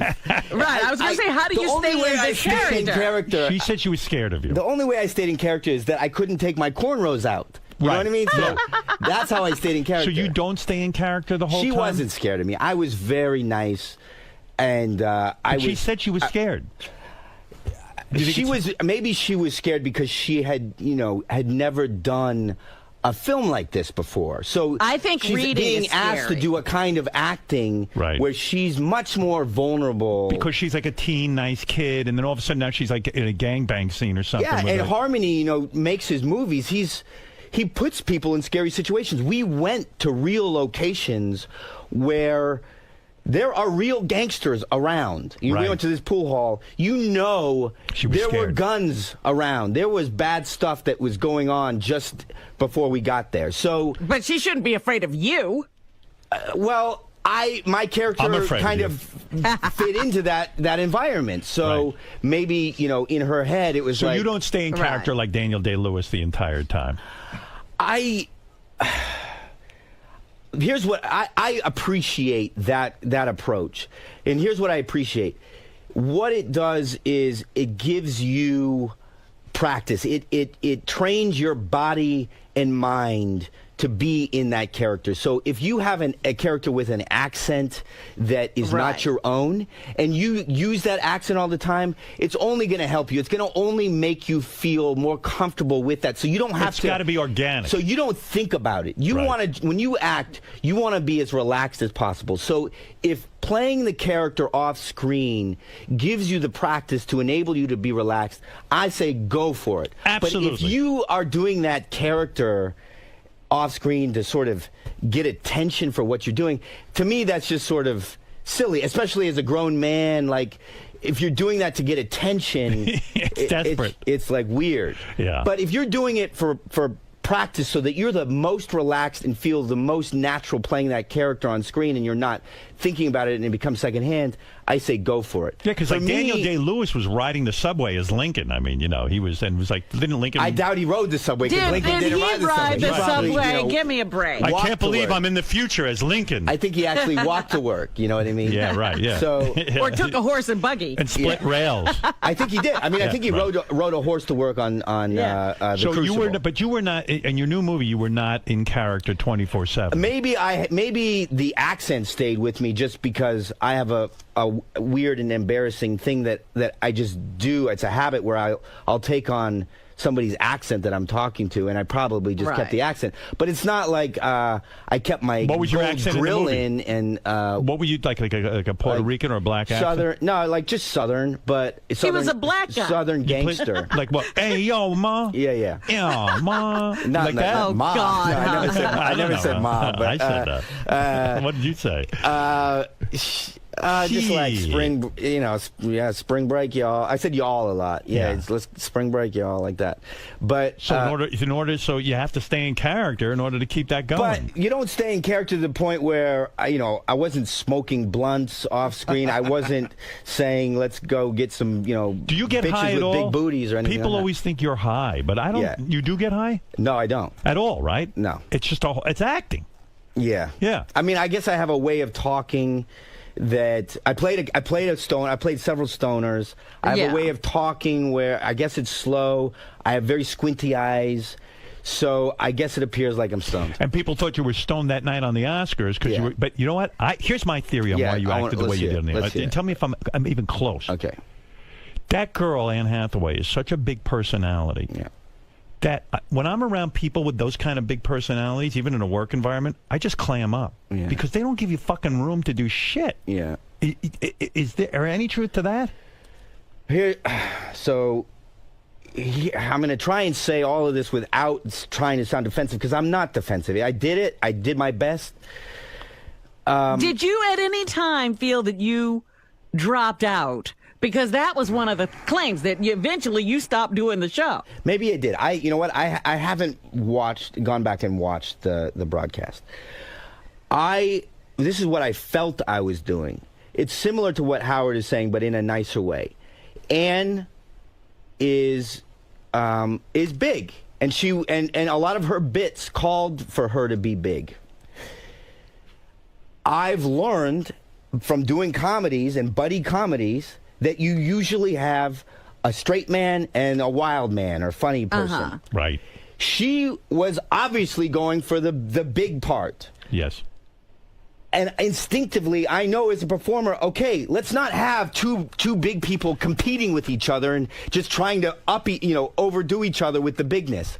I'll go the straight man role. Right. Maybe I went too far and became the subdued and stoned man. Almost absent. But you didn't do it because you were ashamed or embarrassed by her or any of that? No, let's not all put it all on her because Right. it's not. It wasn't just Ann and I there. There's a team of writers, a team of producers. Were you unhappy with the writing? Yes, Right. I get it. but. When did you know? Did you try to back out? Did you try to get out of the thing? I guess I you didn't can't try to get out of it. Right. I mean, I knew that bits had been cut that were good bits that were going to give it life had been cut before. So I knew. Yes. Did you complain? Oh yeah. Yeah, but they didn't listen. I fought for it. I mean, there was a bit where I was gonna perform as Cher. I'm not a singer like Cher. Right. Her song from this movie called Burlesque had been winning all the awards. It won the Golden Globe.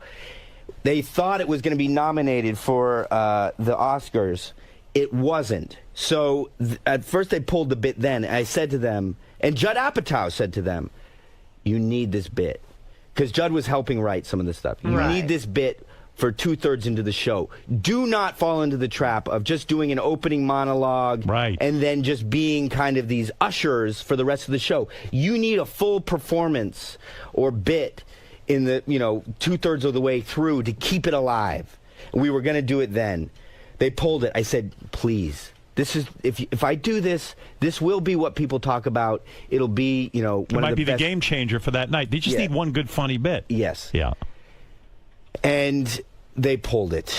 I don't know whose call it was, but isn't it awful when you have to work in committee like that? A few days before they said, "Yeah, we're not." Were you thrilled when they slammed Seth MacFarlane and stuff in the sense that, hey, you know what? It just proves that takes the onus off of you. Yeah, like it's just like, you know what? It just proves this gig is just not It does. easy. I mean, I wasn't happy. I think Seth tried his best. So I don't want Seth to be punished, but it does show. I mean, after me, it was Billy Crystal. They said, "Okay, let's go to the old faithful," and they bashed him. And then you know what I mean? So it's like, you know what I'm going to do for you?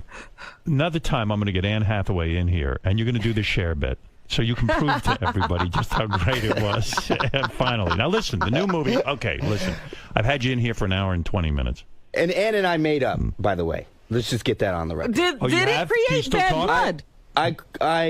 It was a really hard time after the Oscars. Right after the Oscars, was everything okay, or was she angry with you that night? I'm not talking about her. No, she wasn't mad at me.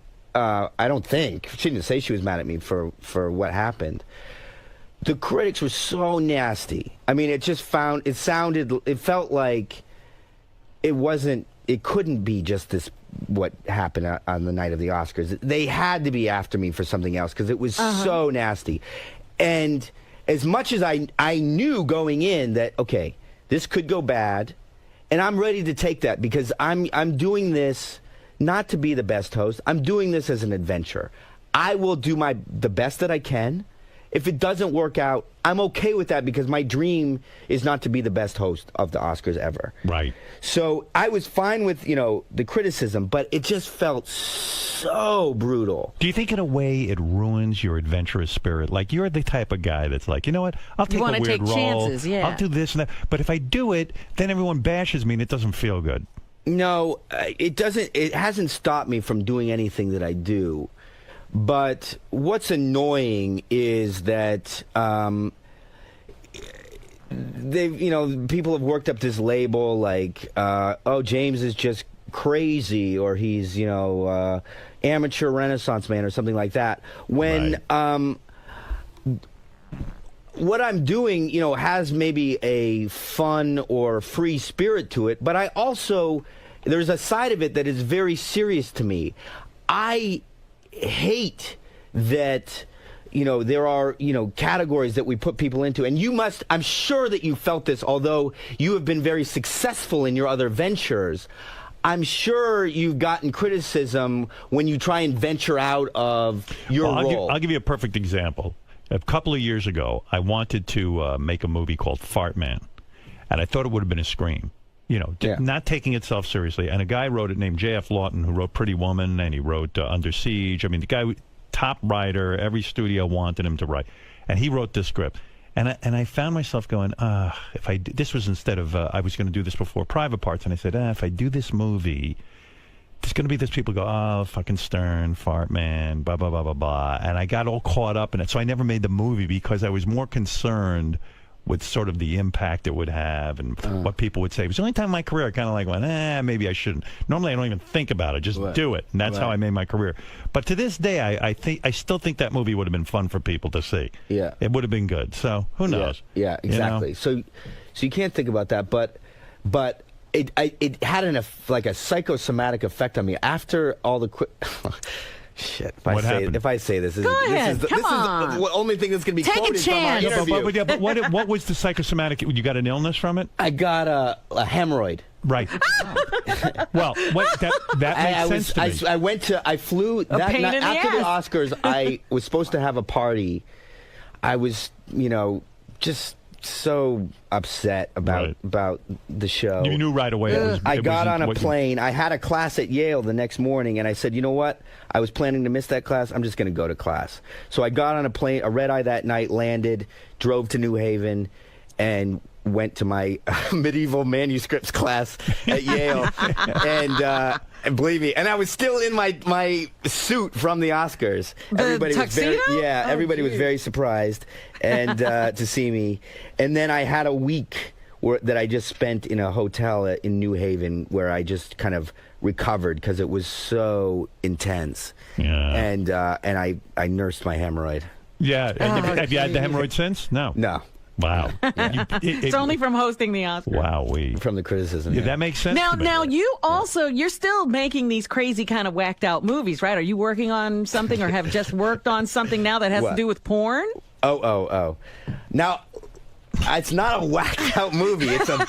It's I think a very interesting movie. I'm not just, it's not silly.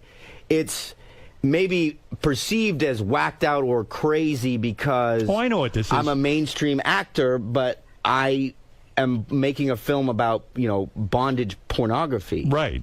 But more like a documentary? It's a documentary. Yeah, right. It's not like I'm engaging in it. That weird website that has all the sex... Kink.com. We had them in here. They showed off... Yeah, they were doing... They were demonstrating half that crap. They're like the masters of that. I didn't know you're making a film about that. We went to their place in San Francisco and made a documentary. It's really good. So when's your new movie come out? It comes... James Franco's in Spring Breakers in theaters now. It opened wide this weekend and did very, very well for that size movie, Yeah, I mean, you having sex with all those hot chicks, I mean, why not? Yeah. And so you're really single right now. I mean, if a woman wants to date you, how does she get in touch with you and with you?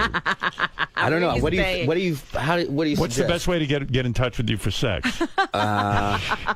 Maybe call. When's the last time you had my sex? manager? Like seriously, when is the last time you had sex with a woman? Howard. Yeah, I'm being serious.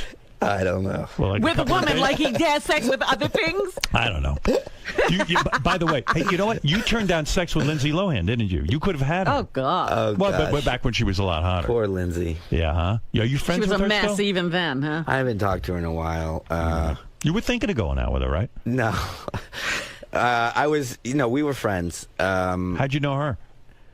How'd I know her? I met her, I think, through friends. I met her, and then there was a moment where I was staying at the Chateau Marmont Hotel because my house in L.A. was being redone. So I did this thing where I just stayed at the hotel, and she had been living there for a couple of years. Wow. So we were just basically out. living in the same place, and so I got to know her. And you turned her down sexually.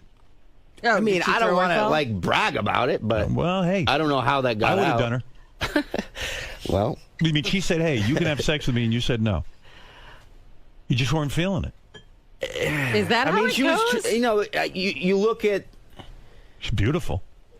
she was, she's was having issues even then. So You sense trouble. You feel weird. I mean, honestly, It's too much responsibility she to was fuck her. she was a friend. I've met a lot of people that are troubled. And sometimes you don't want to do that. Smart man. I don't think like that. I You think with would my have dick. seen that as an opportunity. I admire you for that because I'm telling you, I see somebody weak. I go, oh, I could pick them off. They'll have sex with me, and I'm very I'm like a predator, Anyway, listen to it. I think like you do after I have sex. I go, oh shit, I shouldn't have gotten involved in this. So with this documentary, is it going to be released Documentary. wide, or We're is talking about this... Lindsay Lohan. Oh, please. Come on. He didn't have sex with her. You mean to tell me you're not seeing anyone right now, James? Is that really true? I mean, if a woman Maybe wants... he's seeing a lot of people, and he can't... Are you dating? What's your story? So the ladies know. Give the ladies Let's say I'm dating. You're dating. Yeah. Well, why do you say it like that? Let's say I'm dating. Because He's not ready to come clean. No, wait a yeah, I second. mean, there's nothing to like There's no big revelation. talk about. But I mean, I feel like Life's great, huh? yeah, but I don't know. I'm mixed about the whole thing. I do. I'm getting older. I do. I would like a long-term relationship. You ain't that. Have you gotten a house again? Did you make up the money you lost going to school? No, because now I spend all my money on my projects. So yeah. Oh, geez. Yeah, I'm an idiot. What do you want, Howard, Gary? tell him. I'm an idiot. Hey, don't put any of your own money in your projects. I know. Go ahead. I think it's time for him to All go. right, It's all been right. it's been over an hour and a half. Jesus Wow. Christ. This We interrogation could has keep been over going, an too. hour and a half. I got to tell you, We could keep I going. got a million questions for Yeah, you, dude. yeah. I mean, you're an interesting man. I'd love to come back. Yeah, come back sometime, will you? Okay, Don't yeah. be a stranger. Okay. He has to get to class. I know. I have a movie coming out with Seth this summer. Maybe I'll come back. Come in then, Yeah, definitely. I got to ask you about milk and making out with Sean Penn. And Yeah. we never even got into that story about Sean Penn and how you ended up having lunch with the dude, and then he got you. Oh, I know, right. 'cause you So the keep advice. jumping topics. What was the advice? The advice was,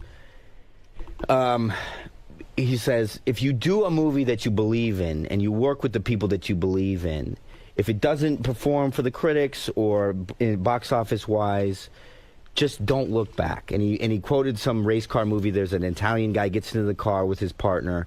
First thing he does is he rips off the rear view mirror and throws it out the window. And his friend's Yeah. like, what are you doing? He says, where we're going, we don't need to look behind us.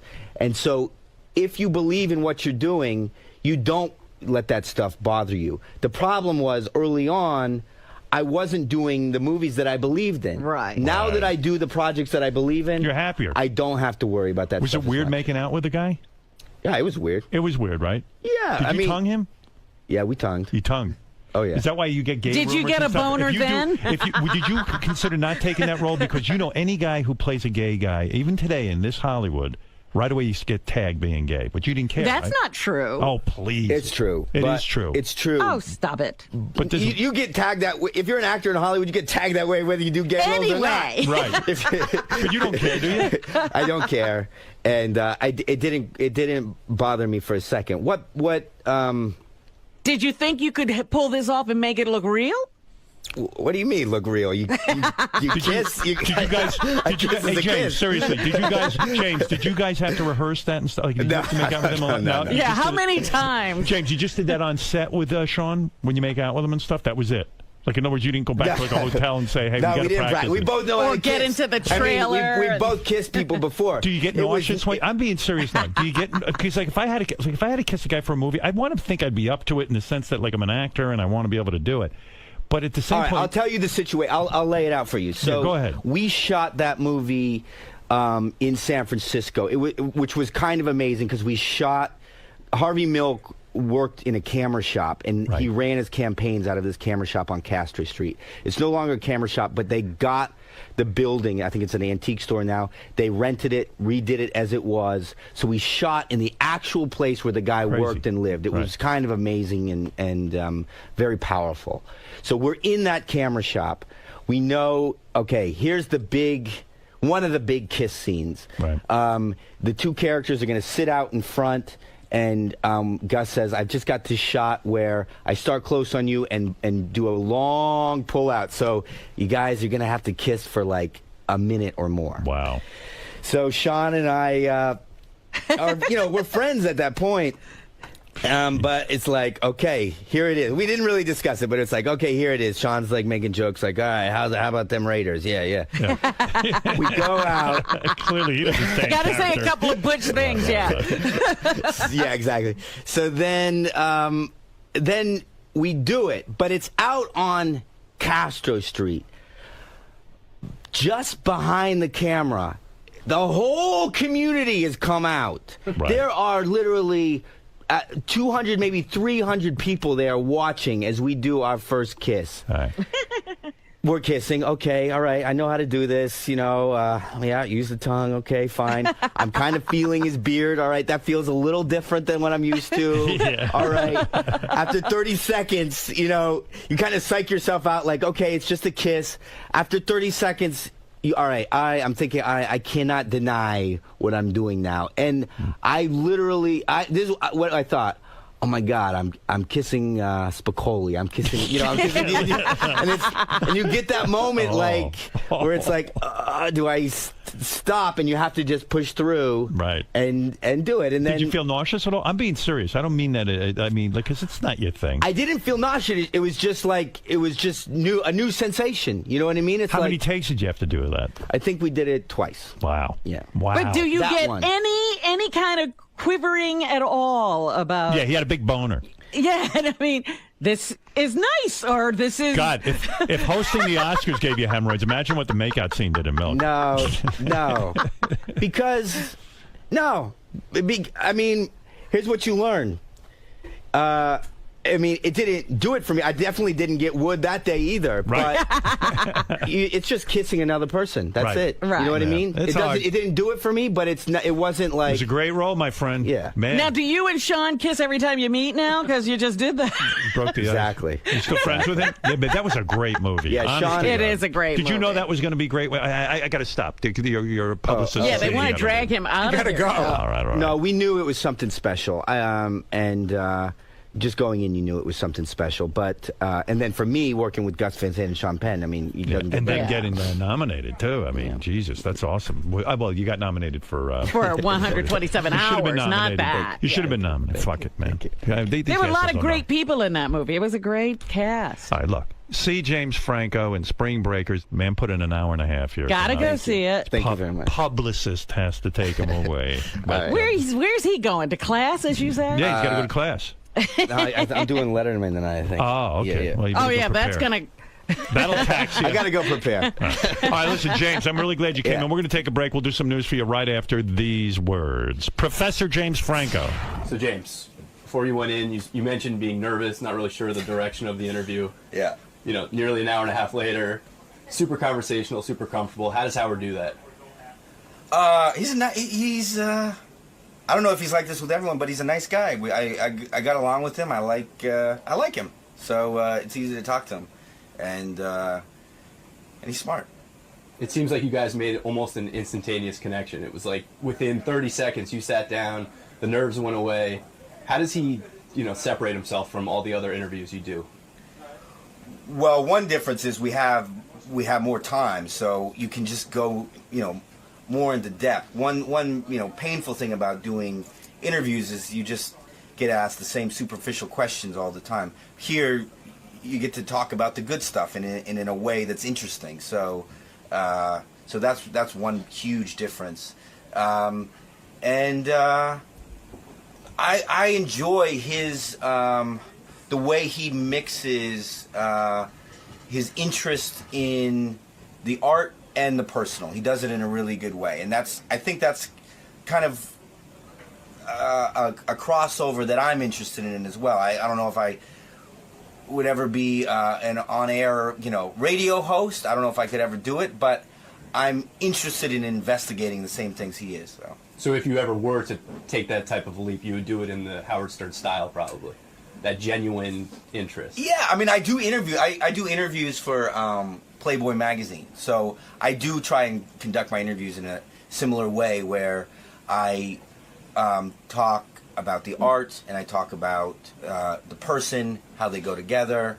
I don't ask about sex lives as much, but Stern has carved that kind of area out for himself, so nobody's surprised when he asks about it. Yeah, the boner question isn't coming out of left field for you. Yeah.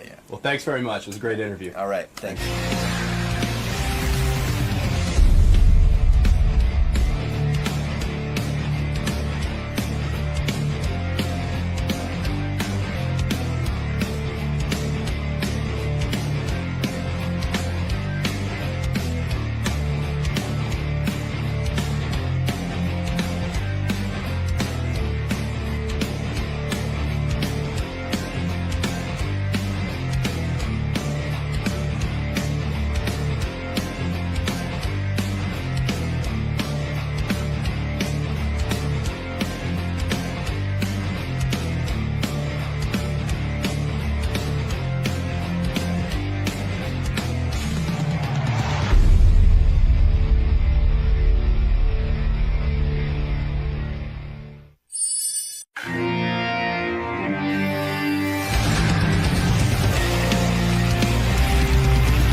Kind of had like 3 seconds to read the paper this morning, but the guy who's the commissioner of the fire department, I guess his son works in the fire department. Of course, he got his boy's job.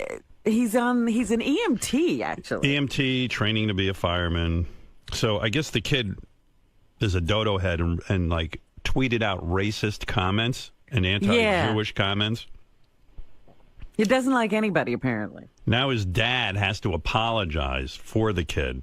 And they booted the kid out of the fire department. Oh, my God. What's the matter with you? I'm the fire commissioner. All you have to do is go to work. You could have ruined everything for the family. I worked so hard to become fire commissioner. You're dopey. I told you not to be stupid. But I was on Twitter. I thought it was... Twitter! What is that? Tweets! Tweet! I'll give you tweet! Who? Tweet! He's on tweet! No, I'm on Twitter. He's on what? Tweet! Tweet! He needed my dad. My dad would have straightened him out. I found two that are really, really good. First of all, they kept saying he used a racist word, a slang word. Yeah. So it says, newsflash to half of the island. You're white. Stop talking like a schwoog. Schwug. Schwug. It says SHWOOG. Yeah, he doesn't know. Yes, that's a schwug. No, it's SCHVO. Right. But the kid doesn't know Yiddish. Schwug. That's the schwuggy buzzer. Yeah. And then the actual quote was, I like Jews about as much as Hitler. # too far? Nope. Wow. I like he's so funny. He's like a comedian. # too far. Right. Well, you also have to wonder why you have all this time if you're supposed to be doing a job. I want to know how the word schwug... To be so clever. The racist term schwug got morphed into schwug. Well, schwug, I'm thinking he's using the W as a V like Europeans do. All I know is the Yiddish language is dying. No one's getting it right anymore. Schvug. Can you imagine? What the hell does that even mean? Schvuggy. When Gary was... when Gary The Schvuggy buzzer. Yeah, when Gary worked in Hempstead, they had a little buzzer called the Schvuggy buzzer. So, like, if a black guy walked in the store, they kind of hit the button, and then you had to go up and trail the guy.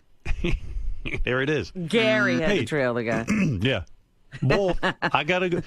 Gary will do anything you tell him. That's why I like him. Gary's like a bloodhound. Yeah, that's why he's my producer. When I heard the Schvuggy buzzer story, I said, there's a guy. That's my boy. That's my boy.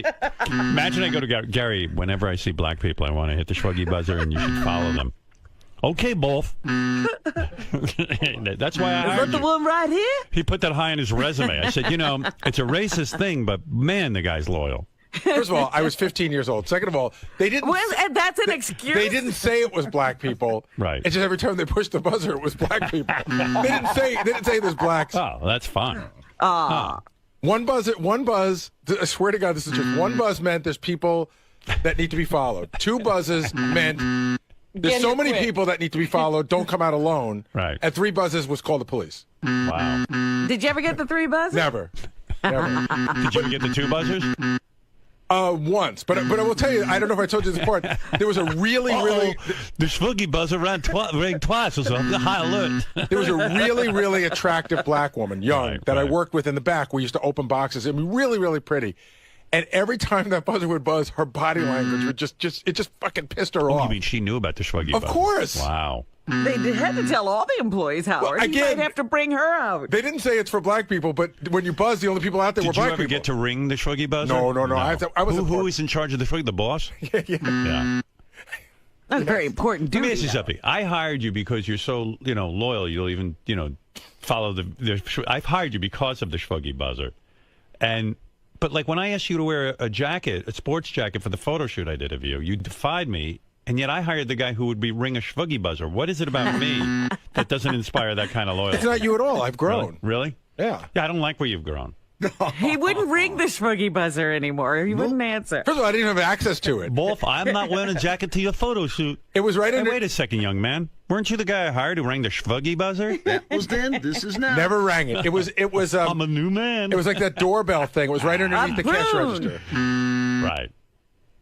So how many times would you say a day you had to answer the Schvuggy buzzer? It wasn't a daily thing, but it was probably twice a week. Wow. Were you nervous? Like, because like you're all of a sudden like the guy. I only went out like once or twice. I wasn't the guy. Yeah, but I mean, you could have been in danger. I mean, maybe. Well, one time he put me at the door on a Saturday, and he said, "I want you to stand at the door and make sure nobody takes anything." Then somebody else followed people around. It was really a whole operation. Right. And I was at the door. I remember I was like 15 years old, and I'm not a big guy, and so I was standing there, and I remember this black guy came up to me, and he goes, "What are you, the bodyguard?"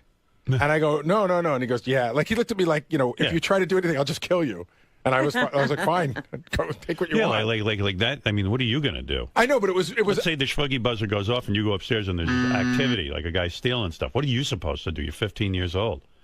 What does the boss want you to do? It was a woman's clothing store, so it was mostly women who came from the back to follow other women around the store. So who named it the Schvuggy buzzer? You. Oh. We didn't call it. It was just a buzzer. Yeah, but it was a racist buzzer. Yes. Because it was all black people. Yes, I don't remember ever hearing a buzzer and seeing a white person out front. But did they still lose merchandise? Probably. I was 15. I was opening boxes in the back 90% of the day. So wrong. Avoiding the guy upstairs, the gay guy upstairs who was hitting on me.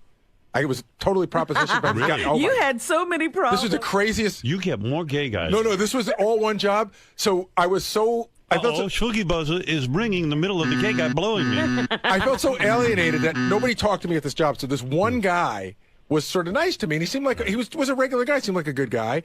So we'd go up in like this attic area and have lunch. And then he starts telling me these stories. He says, when I was in the Army. Now I'm 15 years old. He goes, when I was in the Army, we'd go out. Sometimes we'd be out for like 6 weeks at a time. Just no women around or anything. And he goes, and sometimes like we'd let another guy blow me. He goes, that doesn't make you gay, right? Right. I'm like No, not at all. What buzzer do you hit for that guy? So that I will tell you, he By tried. the way, when a white person walked in the store, they played the flute, like or a harp, very beautiful. Da-da-da-da-da. Everyone, A piccolo. Low alert. Look, these white people don't steal anything. Honky buzzer. They're like, I can imagine down in the store, you hear the harp, then you hear the buzzer, then you hear the it's constant enough traffic. You got a symphony going on. So the guy was constantly offering to like get involved with. He just kept telling me stories of how gay shit happened when there weren't women around, but it doesn't really make you gay, right? Right. And because when I come back, I'm not gay. But then I gave the job to my friend. Like I quit. I gave it to her, and I don't know why I didn't tell him about the guy. Maybe I was freaked out. I just didn't mention it to him.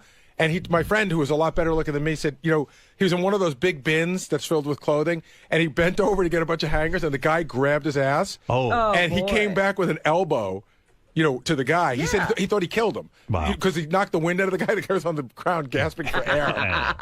It was worth it. And then, I swear to God, this is a true story. He gave the job to other friends who were twins, who we later found out were gay. Oh. So we sent them gay twins. Right. Perfect. Aren't you nice? When I was in the Army, these gay twins blew me. Can you imagine how happy that guy must have been? Oh, my God. He's like, oh, thank you, God. Finally, those two stiffs they sent over before were annoying me. They didn't get it. Yeah. They're not with the program. He always tried to make it seem like getting the blowjob from a guy was just very normal behavior. Yeah. Because, there's no women around. What are you going to do? Exactly. Hey, but you're working in a women's clothing store, dude. They're women. That's but right. then one day, now that Yeah, we're not in the Army. This is so weird because this literally just came back to me. One day, he told me some story about putting some sort of lubrication in a guy's ass, and I just stopped having lunch with him. The Army was fun. Should have been like, really? Can you show me how to do that? How did you justify putting lubrication in a guy's ass? Again, they're out away from women for a long period of time. It's not So he gay. basically fucked the guy in the ass. Yeah. Yeah. And then was He he was like, getting hey, you ready for all kinds of things. Yeah, he had all kinds of ideas. See, I'm for not you. as impressionable and loyal as you think. Yeah. Well, good for you. God, I'm thinking about that guy now, and it's really pissing me off. I think the button you hit when black people walk in the store is pretty bad, too. Listen, It's like a house of horrors. The whole place for minimum wage. Yeah, I know. Yeah, I like for minimum wage, they expect you to come upstairs and tail And black risk people. your life. Like be a police officer. And be back with the manager's brisket sandwich within 15 minutes, and then he throw it at you and go, where's the fucking mustard? Like that kind of shit. Did the black girl ever have to go up and trail black people? I think so once. Wow. I think so. Wow. What's she going to do? She needed the job. Yeah, but I mean, how's she going to, so let's say she sees somebody stealing something. I think their idea was that if they thought somebody was going to steal and they saw somebody trailing them, they wouldn't steal. Right. You're the deterrent. I'm Detective Gary. Excuse me. No stealing on my watch. Gary, the discussion about, let's call it the S button, Yes. and the gay man, military man hitting on you, does that conjure up good feelings or horrifically fearful feelings from back in the day? The gay stuff is like no big deal to me because I remember wasn't buying into it for a second. I never felt like I was in danger. I wasn't like the guy put his hands on me or anything. But I think back at it now and it pisses me off because I think that there are other people who are impressionable that, that's sort of a predator. Forget about the fact whether it's gay or not gay. It's a 40-year-old man and a 15-year-old boy. Or if they're a 15-year-old girl, it's still underage. So I thought that was the part that I thought was really crappy. The button thing, I just always felt uncomfortable when it buzzed. I mean, I didn't go out there all the time, and I knew it was weird and wrong, and, it just, like I said, I was a 15-year-old kid making minimum wage opening boxes in the back of a clothing store. Gary, in your opinion, has society evolved from the point of that S button? No, they're just better at hiding it. I think the people who are the fucking racists are still the racists. They just do a better job of not being overt about it. It's not announced via buzzer anymore. Right. Now it's just a video camera. How does all this stuff keep getting out that I'm replacing Jay Leno? You're replacing Jay Leno. Yeah. By the way, no comment on this one. Yeah, you said that about Dancing with, America's Got Talent. Yeah. Well, let's just put it this way. No comment. But remember what I told you on the phone that day, Jay, many years ago? That job you love so much. Can you imagine what's going on with this guy, Jay Leno? He must be, you know me. I'm no Jay fan. I think he's a fucking robot head. But good Lord, the guy's #1 in late night, and every story is how they're looking to get rid of him. Yeah, they can't stand him over there, apparently. Imagine you're #1 and they're cutting your pay and and Jay. Well, they already took the show from you once when you were #1. What a life! What do I have to do? No one wants me. Everyone hates him, even though he's #1. When you take over the show, Yeah. will you keep Stuttering John as a staff writer? Oh no, he's going. Trust me. I'm cleaning house. Nobody stays. Nobody. Everyone's gone. Everyone. I'm bringing you, Baba Booey, if that's what you're worried about. No, I'm loyal to the end. Thank you, but I was You're wondering. Thank you. I said I'm bringing you. Thank you. I'd be happy. As long as I'm working, you got a job. I'm bringing back Doc Severinsen. Did you know that? Oh, God. Where is Doc? Is he alive? Yeah, he could be dead. I think Doc might have. Did Doc die? I think he's still kicking. He might Dead be or still alive, I'm here. bringing him back. Bring back Ed. Yeah. I have a stuffed Ed McMahon I'm going to bring on. Yep. And no, I am firing Stuttering John. It's going to be, JD's going to be my announcer. Hey, The Tonight Show.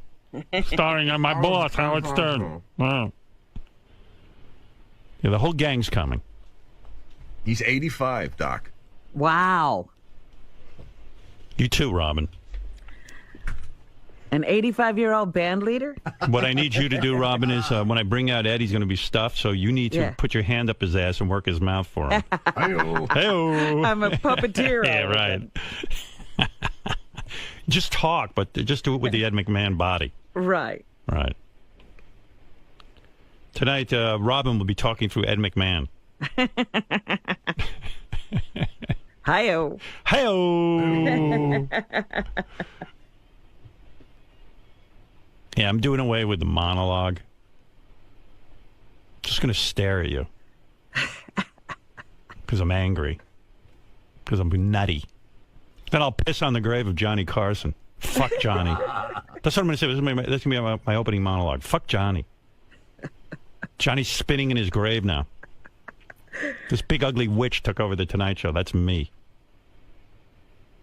I figure I got 20 years before I drop dead, and I'm going to just disgrace Johnny's legend for the rest of my life. I'm the one guy who didn't. I'm the one guy who didn't worship. This will be the irony. Letterman just like lives to suck Johnny's balls. Right. You know, Dave would lube his asshole before he saw Johnny in the case that Johnny wanted to stick his cock in him. And, you know, Conan and all of them. They love Johnny. I'm just going to come out and say, I piss on Johnny. Guess what I'm going to do?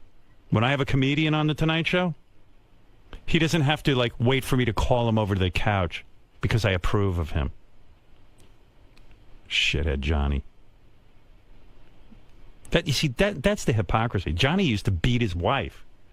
But the women, everybody would say, oh, Johnny's great. Johnny's great. No, but then they talk about me, and the women go, oh, he scares me. You should be scared of Johnny!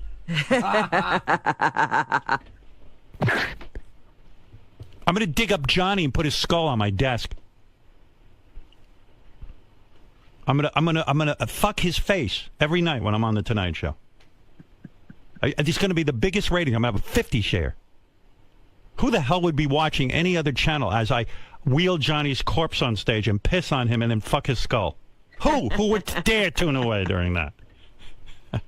Everyone. That woman will be, oh, I can't watch this. I had a meeting with NBC, the highest level executives yesterday, and I outlined this, and they were loving it. Because they've been grooming me through America's Got Talent to take over. That's right. It's fantastic.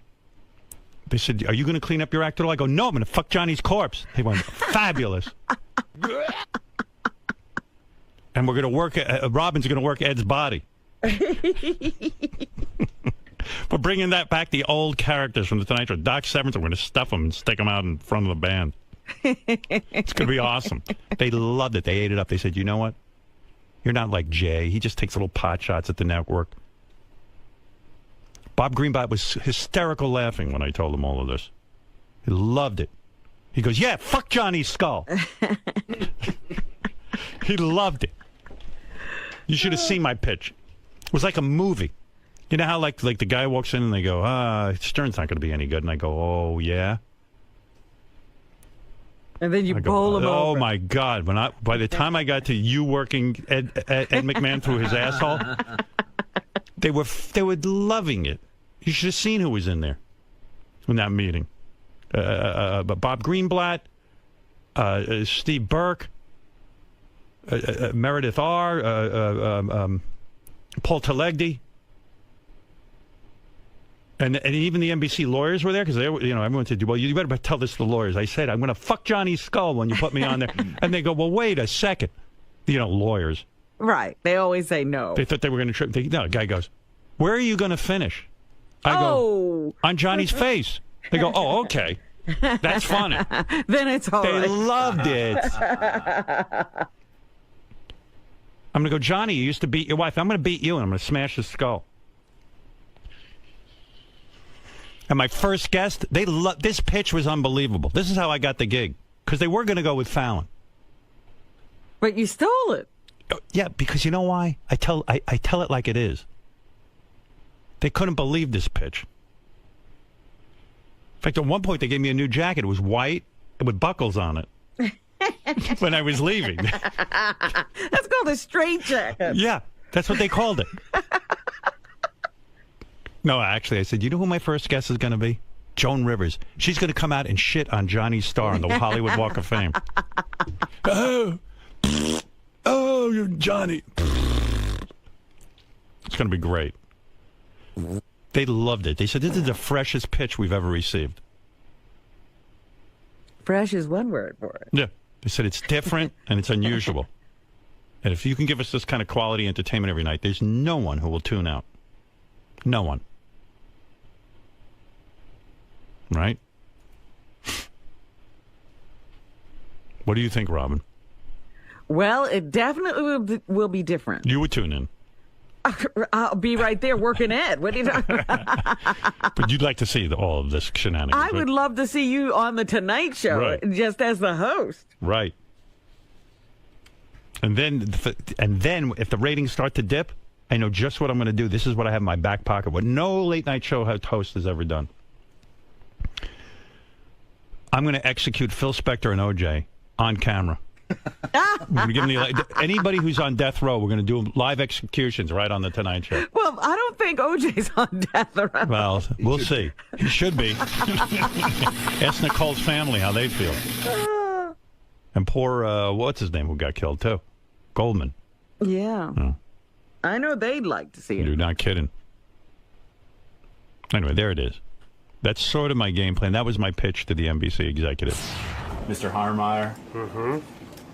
Even if it was in a tongue-in-cheek manner, Howard spoke about the possibility of taking over the Tonight Show. Mm-hmm. Specifically mentioning you as the potential announcer. Mm-hmm. Let's just, suspend disbelief here and assume there was a hint of seriousness to those comments. Yes. Could you pull this off, even Sure. if it was in a jokey way? Sure. I think so. I can read stuff and now, Howard Stern. How'd that sound? Yeah, see? I can fake it, I think, a little bit, don't you think? I absolutely think you can, and I'm glad to hear this confidence because, something like a block party can sort of terrorize your mind. Well, I mean, I'm staring at the people there, and I have nothing to say to them. Here, I would have something prepared to say that I, was relevant. Right. And, there you go. And you'd be in a little booth. I need to be in a booth or off to the side of the stage. As long as you're not the center of attention. Yeah, I mean, I'm sure he'd say something to me every now and then, maybe. But, yeah. But even if you mushed it a little bit, therein lies the humor, obviously. Uh-huh. Give us one more for the road. Maybe perhaps announce a few guests and maybe throw Robin in there or. Welcome to Tonight Show. See, I don't want to scream in the middle of the hallway. No, it's okay. No, it's not. I don't want to do that. No. No one's gonna hear. Come on. I'll whisper. Okay. Welcome to the Tonight Show with Howard Stern. Tonight, your guests, Pamela Anderson, Nicolas Cage, music by Mumford and Sons. Here's with the co-host Robin Quivers. I'm your announcer, J.D. Harmeyer. Who's your host? Howard Stern. I see I got everybody fucking watching me, see?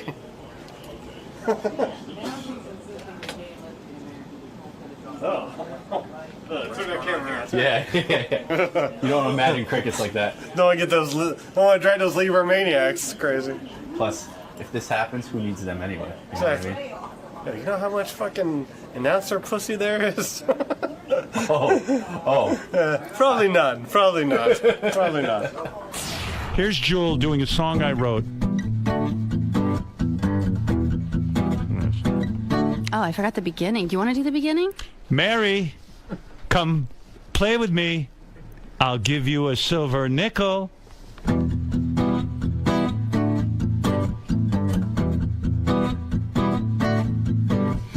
And there'll be another one like me.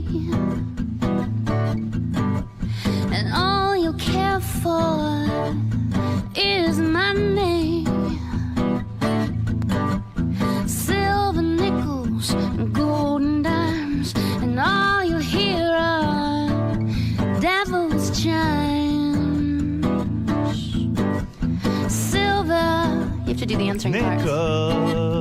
Nickels, Silver, silver, nickel, nickel, silver.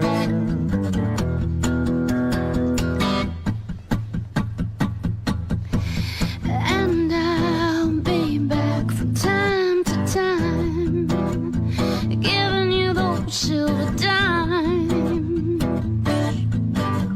and I will be your soul, and I will give you gold, silver nickels and golden dimes, and all you hear are the devil's chimes.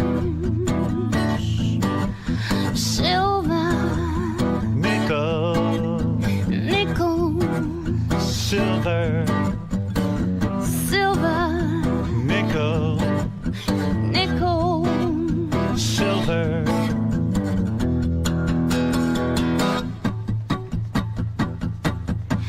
Mary, I gotta say bye for now.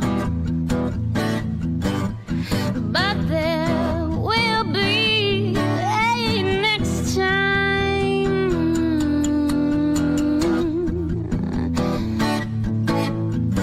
A next time.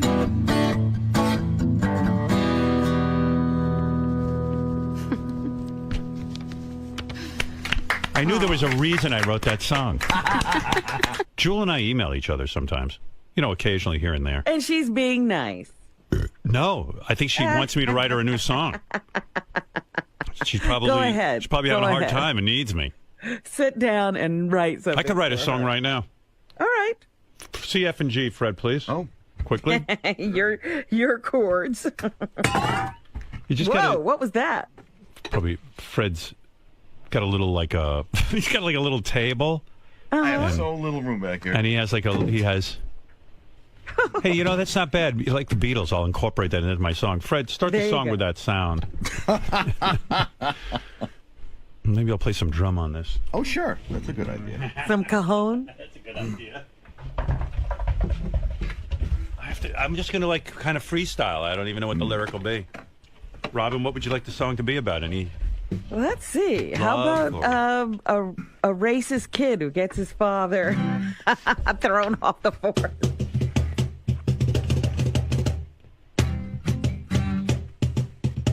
All right.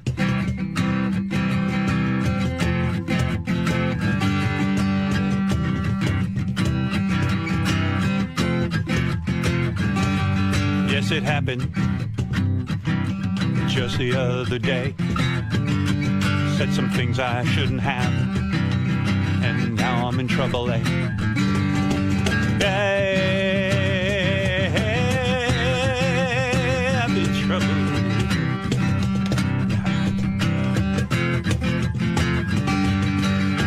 I sing a song about Jay Leno? I'm just warming up. You love that song. You're not inspired by... Hello, this is called Hello Tonight Show. What the fuck am I doing? You're writing a song for Jewel. It's so easy. Well, I have to do it at home. All right. Well, this new one I wrote is called Psychedelic Nickels. It's a combo of Psychedelic B and Silver Nickels Golden Dime. Psychedelic Nickels, my new hit song. I'm going to go home tonight, and I'm going to write... Well, actually, I'll be in San Antonio tonight, so I'll go to the hotel tonight and write a song for Jewel. All right. And... then you'll present it to her? Yeah. And the theme will be this kid who fucks up and fucks his father up. Thank you for that inspiration, Ron. You know, I got to tell you with that Scott, he's something else. You know, I bought him a bowling ring. Uh-huh. Scott bowled like a 300 a couple of months ago, and it was like kind of pathetic. Like, they have a ring, but Scott wouldn't spend the money on the ring. So I said, Scott, I'm going to buy you the ring. And it's so great because the reason I love this is when Scott gets that ring, or when anything's bowling, he suddenly becomes like, he comes to life. You know how he has like no personality? And right. He doesn't even move his lips when he talks, barely. All of a sudden he gets all animated with the ring and he's carrying on. Bowling is like personality Viagra for this guy. He suddenly comes to life. Oh, there's your ring. There's the ring. Yeah. Beautiful. Thank you very much. I love it. You love it. Look at that. That's great. Perfect game, dude. That is pretty good. Yeah, it's really nice. Will people know that when they see that? Yeah, it says 300 on it. Those in the know. Of course, everyone knows what it is, Robin. How dare you? They thought I was a fan. I don't wear it. It's funny. It's a Super Bowl ring. It's on my right hand. That's what I wondered. Yeah. It's on my old crusty hand. It's hard to bowl with the ring on. Is it? Yeah, because take it off. I do. Now you'll never bowl 300 again. What'd that cost stole my 300 ring? That was $1,200. Yeah. Scott's such a schnurr. I said, thank you very much. I go, I'll pay for the ring. He goes, I'll take that. He loves it, though. No, I really appreciate it. You're welcome. Really nice. But he's so happy. That bowling makes you so happy. I love it. It really, it's something that I could do well. Yeah. And finally we found Thank you. Yeah. Thanks a lot. Here we are at the end of your life, and we finally found something. Even on 9/11, when people were jumping from buildings, I was ready to bowl. Meanwhile, though, like when he's bowling and he does badly, and like all the professional bowlers are looking at him, he starts cursing. We have this great montage. You got to watch Howard TV. You know, they cover all of Scott's antics, and it's just every time, like he's embarrassed. Like if he only gets like 8 pins down or 9 pins, or he has a split, he'd forget about it. It's like shit, and like he acts all macho in front of them. I'm not yelling it out. I'm just like talking under my breath. I got the tape. Hold on, motherfucker. It's gonna be so fucking bad. Oh shit. Oh come on, really? Asshole. Fuck me. Fuck. Come on. Really? Really? You gotta figure you're gonna miss a few. Oh, more than a few in the professional tournament. I was awful. So what do you get all embarrassed? Well, that's in front what of I was gonna say. Does he find what? Do you get embarrassed in front of all the guys? I do. I really do, because I know I'm pretty good as an amateur, but when you go up against them in those conditions, it's like you really have to. So by cursing and everything, then they start to realize like they don't know I'm cursing. Yeah. I'm at the foul line and I'm just cursing under my breath. They can't hear it. I got a mic on. Because that's the Scott I know. That's the one I hear at work every morning. Exactly. Motherfuckers! Fuck you. Fuck suck. Fuck what about those conditions make it so difficult? Well, it's different than what you. Oh please! Yeah, we don't get nobody cares. Nobody cares. Get out of here. I'm like, why can't you bowl when because they get around? to practice on it every day, and I do it once a year, so that's what's difficult. No, Robin, you should know that. They stack the deck, those bastards. Really. The only thing Scott has going for him, he has 8 hours to rest up here before he goes bowling. Thank God for that. Yeah, right. He doesn't have to overwork himself. Exactly. All right. Well, congratulations. Well, thanks again. I really appreciate it. All right, Fingers. All right. That's my nickname. Well, he has his 300 ring, and the Pope has his fisherman's ring. You know what's great about that sport? Like Scott, has no physical improvement from it. Like you know how like a football player, or a basketball player gets this beautiful body. Like with bowling, it's not a sport in that sense. I have COPD. Yeah. Yeah, he can't breathe, and he's good at it.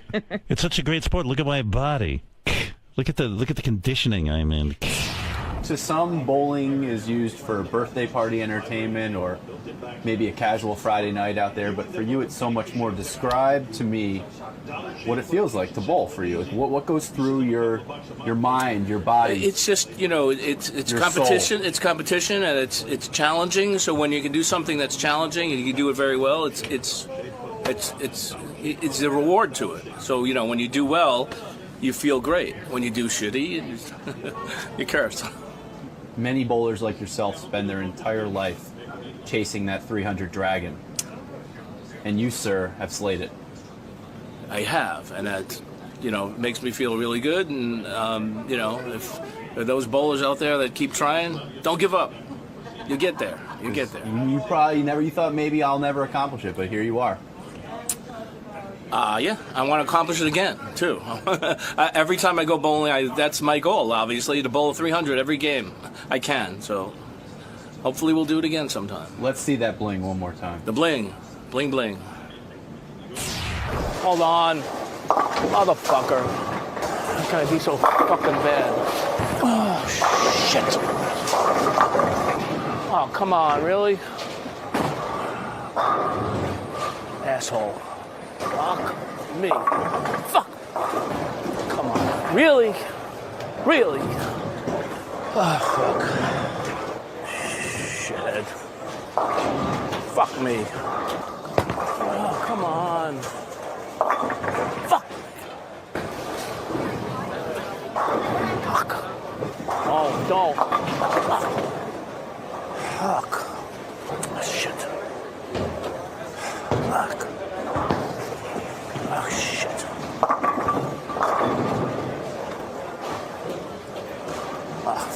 Fucking awful.